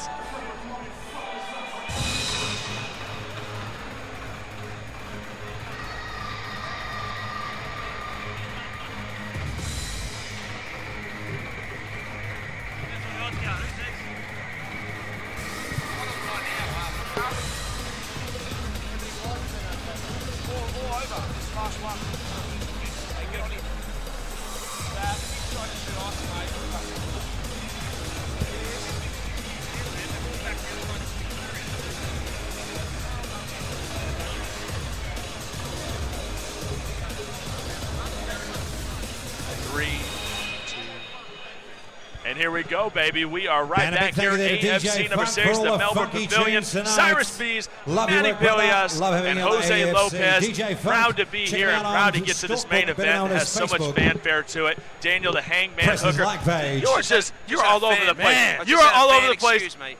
You wear so many hats here at the AFC. That's what it is. I had a fan ask me for a loan of some money to go and buy a beer, so I tap out anything. Well, you gave it to him, right? So I did. So, you're a good man. You're a good man. But I'm that excited about this AFC lightweight title. Oh.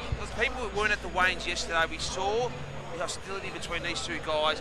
Banjo Patterson, in a way, potentially disrespected Daniel Hooker. He sat at the table with his AFC belt on his shoulder. Yeah. Hooker walked into the weigh-ins and saw Banjo Nick Patterson wearing his belt, and the bad blood has just increased dramatically. You could cut that tension with a knife, no doubt about it. I actually had the bad job of trying to get the belt off Banjo Patterson and put it back in the middle, and that was tough. I know that you did. Lucky they're lightweights. Well, let's go over to our man, Casey Oxtenine. He's still with us via satellite, and he's got some words here about this main event.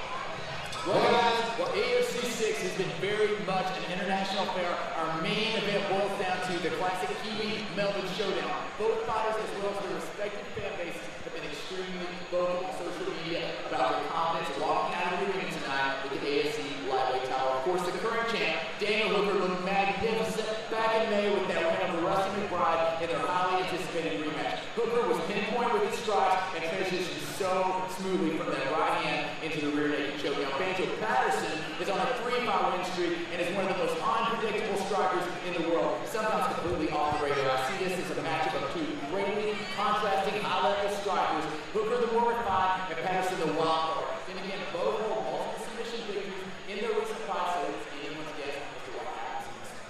Thank you so much, Casey Oxton. I thank you for all the insight throughout the event here. We can't wait to have you back. Now it is time for our main event. Can we promote the greatest online MMA show and American TV MMA show?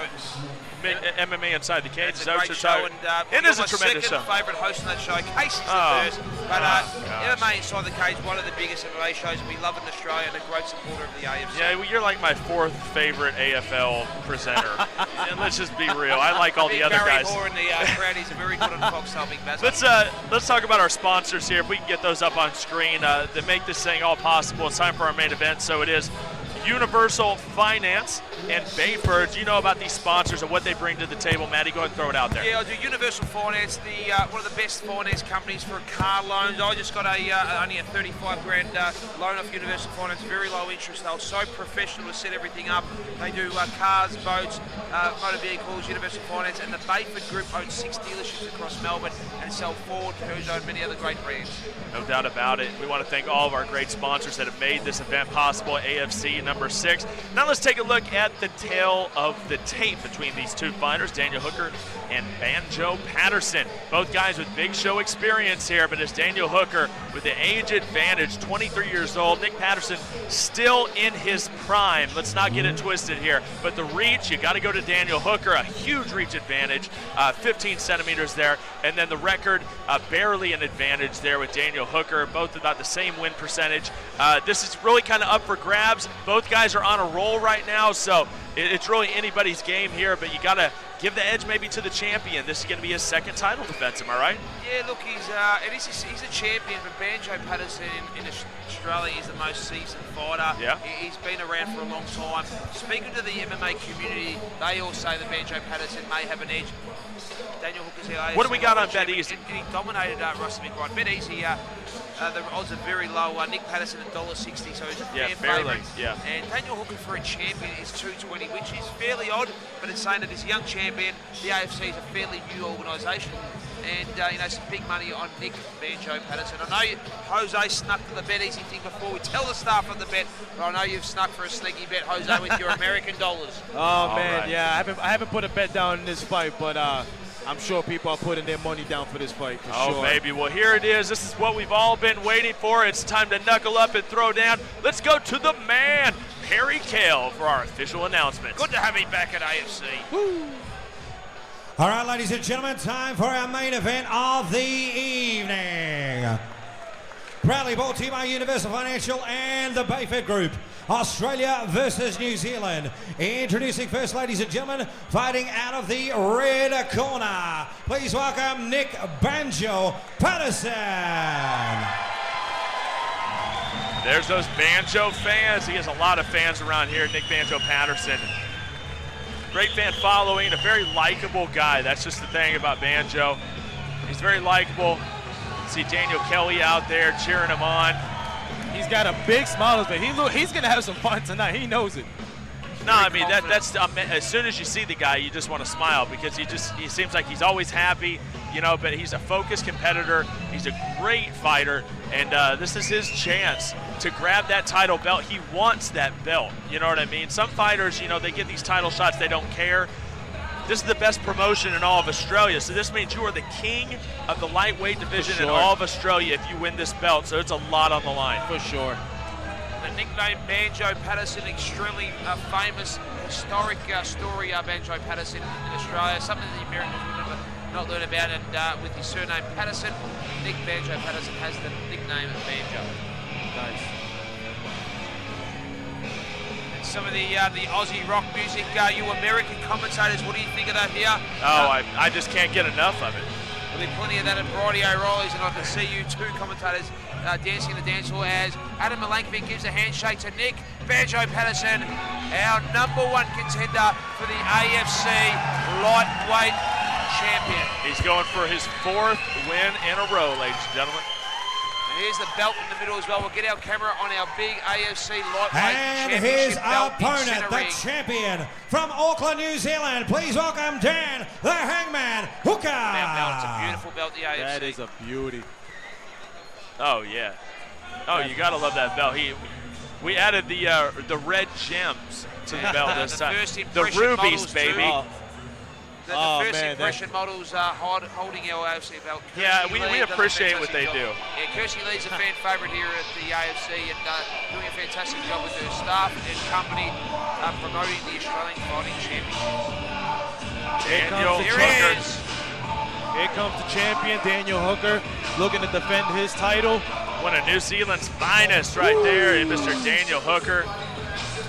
Saurus Feast, the way Daniel Hooker destroyed Rustin McBride last time, you know what? Yes, he was favourite, but the ease he beat him in, his stand-up was just so dominant against Rustin McBride. As soon as he went to the ground, he just hurt him the first time. He elbowed him, he gashed him so badly, we had to stop the fight. He's just dominated his fights in recent times. He's cool, calm, and collected, Matty. That's the thing about the guy. He doesn't let anything faze him. Yep. You see him. I saw him when he was cutting weight before weigh-ins. He's just so chill. You know, you talk to him, you say, "Are you excited about the fight?" He's like, it's a fight. You know what I mean? That's his job. He treats it very, very professionally. So this is Daniel Hooker's time to shine. He takes great pride in being the AFC champion. This is a guy who's a Kiwi. He's from New Zealand. AFC lightweight champion. There he is. Daniel Hooker. The Hangman, baby. They love him here in Melbourne.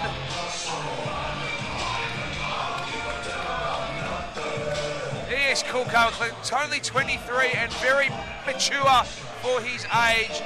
As our beautiful Ariane Celeste here in Melbourne get a good round of applause. First impression model. This is sponsored by Bayford, the group which have great dealerships across Melbourne, Camberwell, South Yarra, Coburg, Epping, Bayford Group, Ford, Peugeot, some great brands, and also Universal Finance. All right, let's go to it. Our official introductions. It's main event time, AFC 6. Perry Kill. Ladies and gentlemen, these two warriors now step in the ring to go toe-to-toe in the ultimate proving ground, Melbourne, Australia. Ladies and gentlemen, this is our main event of the evening. It is now time to separate the men from the boys. Sanctioned by the Combat Sports Board of Victoria. Board members Scotty Brower, recorders Nadia Smits and Genevieve Lim. Our physician at ringside, Dr. Peter Lewis. And our judges at ringside, Shane Byrne, Albert Chen, and Dale Westerman. When the action begins, our referee in charge is Mr. Greg Glengens. It is for the AFC lightweight title. Ladies and gentlemen, proudly brought to you by Universal Finance and Bayford Group. And now, without any further ado, ladies and gentlemen, are you ready? Melbourne, Australia, live around the world. Are you ready? Without any further ado, ladies and gentlemen, it's fight time! 5 by 5 minute rounds for the undisputed AFC lightweight title. Introducing first, to my right, the challenger, trained by Ed Bevelock from Kimikai MMA. This man is a freestyle fighter. Official weight, 70 kilograms even. Standing 5 feet 8 inches tall. Tonight we're in the black and white Kimikai fight shorts with a fight record of 14 fights, 11 wins, 1 draw, 6 by way of knockout, and 3 by way of submission. Fighting out of Cranbourne, the challenger, the #1 contender. Please welcome Nick Banjo Patterson. And his opponent to my left, fighting out of the blue corner, trained by Carl Weber from Strikeforce MMA. This man is a pit fighter. Official weight, 69.7 kilograms. Standing 6 feet tall. Tonight we're in the Venom black, white, and red fight shorts. Fighting out of Auckland, New Zealand. Please welcome the AFC lightweight defending and reigning lightweight champion. 16 fights, 12 wins, 5 submission, and 5 by way of knockout. Please welcome Dan the Hangman Hooker. Big round of applause for Fighters, our please, AFC for lightweight instructions. champion Daniel Hooker taking on Nick Banjo Patterson. Gentlemen, we've been over the roads. Protect yourselves at all time. Obey my instructions at all time. Let's hook them up now. Back to your corner. And here we go. It is lightweight title time. All right, ladies and gentlemen, the fighters are ready, the judges are ready. Melbourne Pavilion, Australia, it's time Maddie to is make psyched, some Cyrus is psyched. Let's noise. go. Let's get it cracking. White and red there for Daniel Seconds Hooker. out, White and round black one. for Banjo, and Banjo's coming out. Banjo A force coming up. of nature. Fake the takedown. 7 He years came to elder. upstairs. Banjo moving very good on his feet. Oh, man, he needs to keep really his hands is. up. He needs to keep his hands up because I saw the champion warming up, throwing some leg kicks, and I tell you what, if he catches one of those, it's going to be a short night for him. Oh, it'll be a wrap. His You got reach that advantage right. too. No, I mean, he's doing what he should do right now, what Banjo's doing. He's keeping it moving, keeping the conditioning going here, and trying to pick him apart. Good feet work, but I wish he would just keep his hands up. I really wish he would do that because I don't want to see this end too quickly. I want to see a long brawl. And Hooker has very, very good stand-up. But Banjo's speed here. Trying to time it out is Daniel Hooker. As he goes for a clinch here up against the ropes right in front of us. Daniel Hooker, the champion. This will be his second title defense here in the AFC. 2 times he beat Rusty McBride for that title. Start working these knees.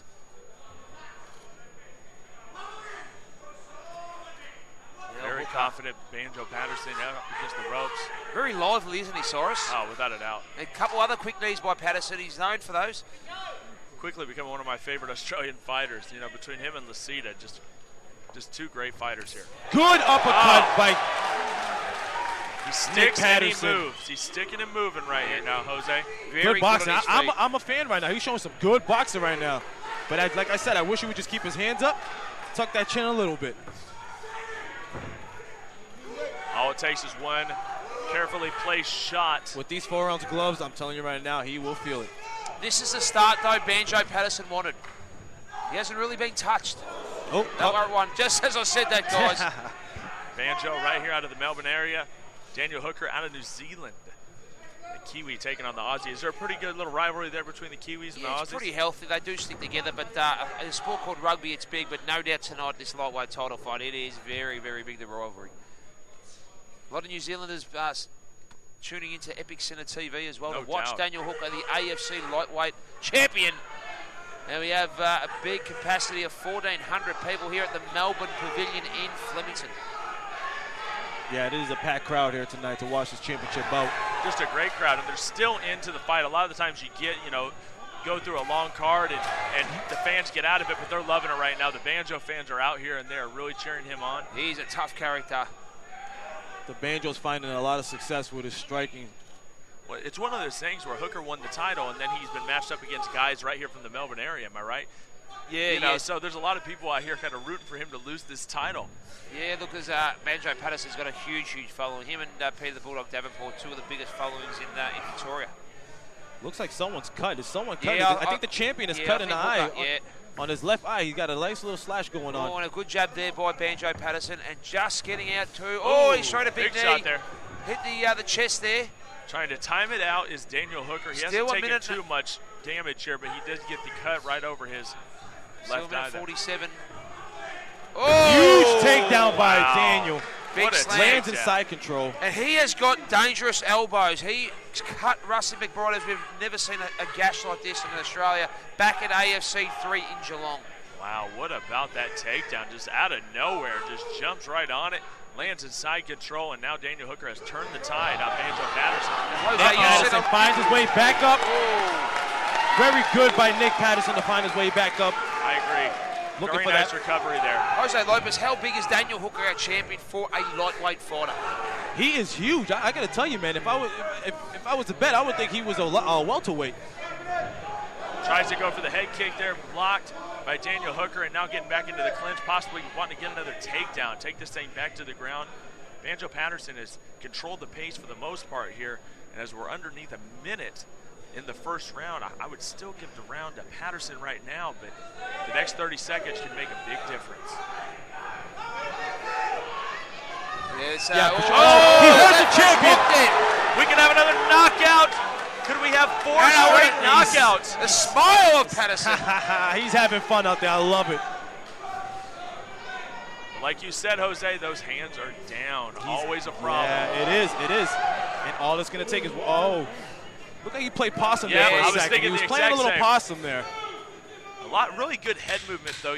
Although he does keep the hands down, he really has good head movement, a lot of good weaves. And his footwork is sensational, very boxer-like. Oh, yeah, very good. Big shout out to Kimikai MMA, based here in Melbourne. They're a great group. Good round by both of them, but I would definitely have to give that to Nick Patterson for sure. Gotta go Banjo there. He played the smarter fight then. He's obviously got a very solid game plan, a very disciplined game plan to get out there, duck, move, and counterpunch. And he just was too quick on his feet for the champion, who I think was surprised by Banjo Patterson's speed. Well, you know, speaking of Epicentre.tv, this great network that we're on right now, September 14th is the K1 World Max on Epicenter. It's based out of Spain, and it is going to be a huge event. Epicenter just picked up K1, another great organization. So, you know, we're glad to hear the AFC to be a part of the Epicenter family. And Epicentre.tv as well in November. We'll have the big power play show with John playing as well. Here in Melbourne, Victoria as well, in Moonee Valley. And then right back here to the Melbourne Pavilion. November 23rd. Epicentre.tv are the best in the business, Luke, Ben and the team. But what about Banjo Patterson and Daniel Hooker? Unbelievable here. And now Banjo now just bleeding from that bottom lip as well. Round 2. There we go. Oh, nice combination there by Banjo. Unbelievable. This kid has got some very good, impressive striking combinations. Daniel Hooker just eats the shots there and goes right into the clinch. Not too phased by that combo, but how about that takedown? By Impressive. Banjo. And tries to go into side control there, and he lands in half guard. Banjo not scared of the Daniel grappling getting prowess right by back any up. means. Good defense by the champ. Look for a separate and a strike here. That's what we've been seeing here out of Banjo. Baiting him in and then landing some big shots. Oh, nice little uppercut. He snuck it in. Oh, Banjo Patterson thinks it's his time. He wants to win it here in front of his Melbourne fans. What a dream come true it would be. He's on the way at the moment. Remember, it is five rounds here, Matty. There's no telling what we're going to see here. Exactly right. As I turn my guard here, there's a little bit of blood that's spat on from one of our earlier fights. That's how you know it's been a good night at the office. Yeah, it definitely has. 3 knockouts in a row, our last 3. And this lightweight title fight. Oh, good hook there by Hooker How with a about kick. that? A good hook by Hooker. Great Good commentary. Oh, and they're getting in each other's face here. This is a war for the AFC lightweight title, guys. He's in the Muay Thai clinch here, but it doesn't really seem the phase out Nick Patterson. No, not at all. He's looking like he wants to drop it down to try to go for a single leg now. This is a guy, Daniel Hooker, that's gone all over the world, has fought guys from China like Wu Ching Ji, just some really top talent. If Nick Banjo Patterson can win this fight, this is going to take him to new heights. One of the loudest corners too, Nick Banjo Patterson, getting a lot of verbal support. Good elbow from Nick.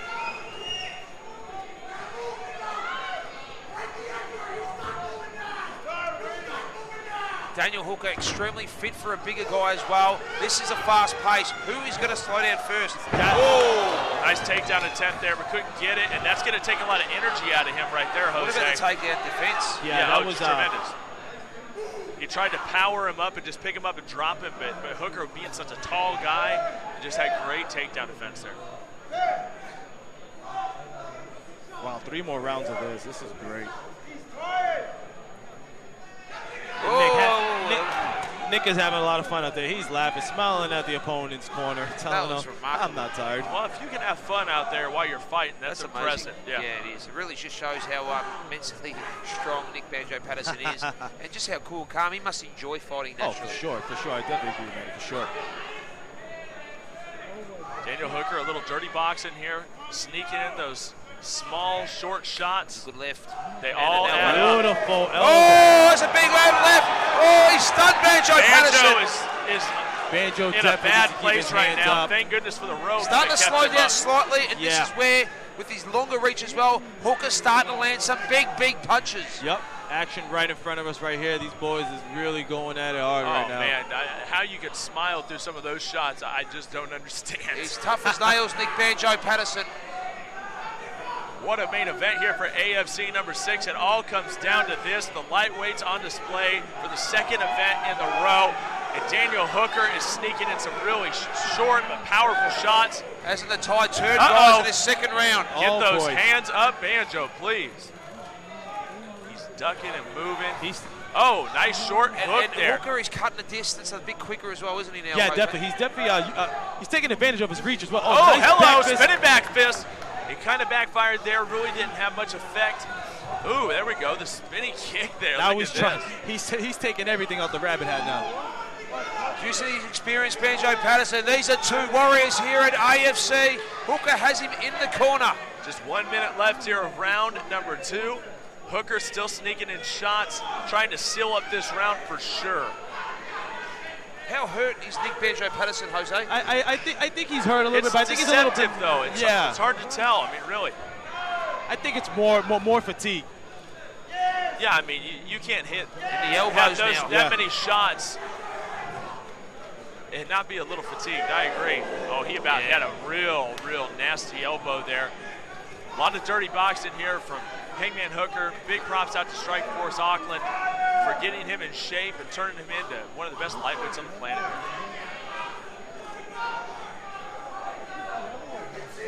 Who will go home with that beautiful AFC title with the rubies and everything? This is unbelievable scenes here. Adam Milankovic would be extremely happy promoter. I think we're going to get diamonds on it next event. We're just going to keep building it up. It's going to be like the $1 million belt by the end of it. End of round 2. Very good round. Very good round. I would have to give that round to the champ.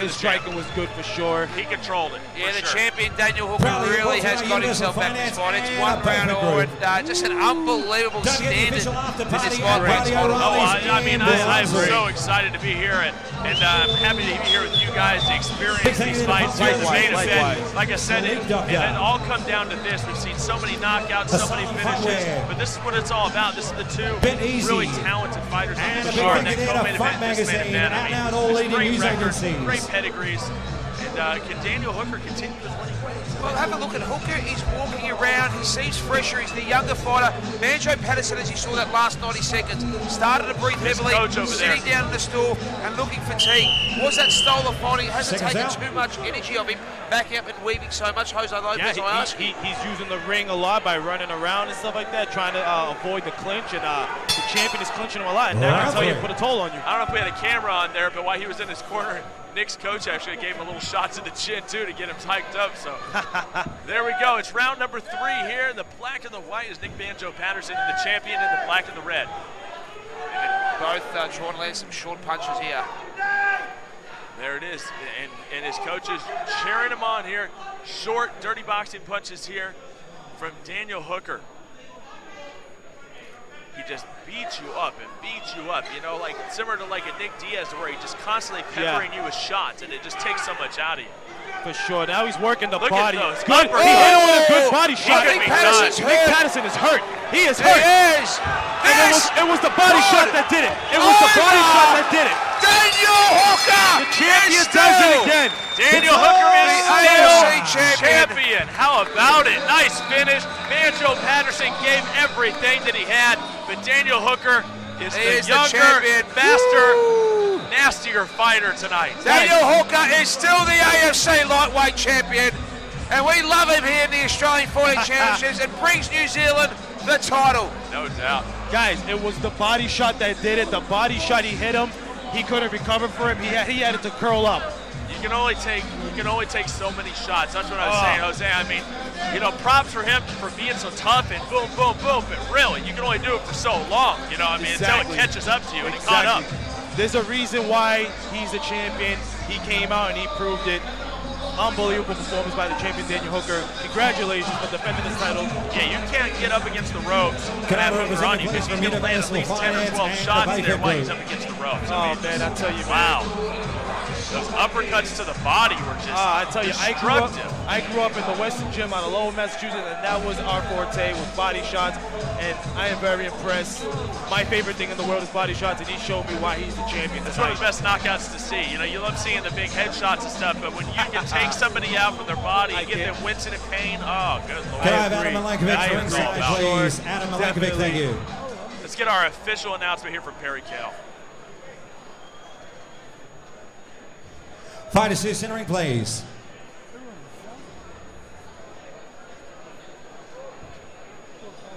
Ladies and gentlemen, referee Greg Lengens puts a stop to this contest. 46 seconds into the third round by ground and pound. Your winner by TKO and still AFC lightweight champion, Dan the Hangman Hooker.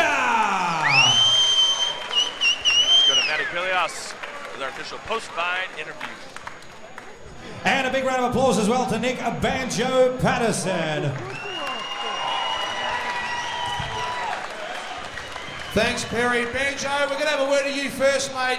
You started unbelievable. No doubt you came with the game plan. You were too quick on your feet for him. You gave him, you ducked the move. You got him with some really good shots in the first round and really controlled that first round. He came out hard in the second. And you just seemed to maybe fatigue late in that second. The pace was so quick. He got you with a very good body shot, but an unbelievable effort. It was a body shot that hit me hard. I actually have never been hit hard with a body shot like that before. That was, I think, in the second round, early on, and I just couldn't recover. He kept pounding the body. Headshots didn't worry me. There's that body shot there. I got it on this side. You know, I don't think I've got a broken rib or anything, but I feel like there's something there. It's going to be hard to sleep. So, mate, you've been one of the most popular MMA lightweight fighters in Australia for a long time. Never fought lightweight before. It's always been welterweight. Welterweight, sorry, and you've come down to the level as well. He's a big lightweight. What did you think of taking on such a young champion like Daniel Hooker from New Zealand? Oh, you know, he's the best. My first lightweight fight that I have, I get to fight the best guy. You know, that's all I do it for. I don't care about my record being, you know, the best record. If I'm fighting crap guys, then it's not worth anything. You know, fighting guys like Daniel Hooker, Corey Nelson, who you saw fight today, I fought these guys, you know. I fought one of their boys, Jarks Masters, he's unreal as well. And, you know, it's just tough, you know, sometimes you get caught. When we fight, we throw everything out there. If something hits you hard, you know, it is kind of like a luck of the draw. You're throwing heavy things. One might just land. And you don't know what they're going to throw. And I actually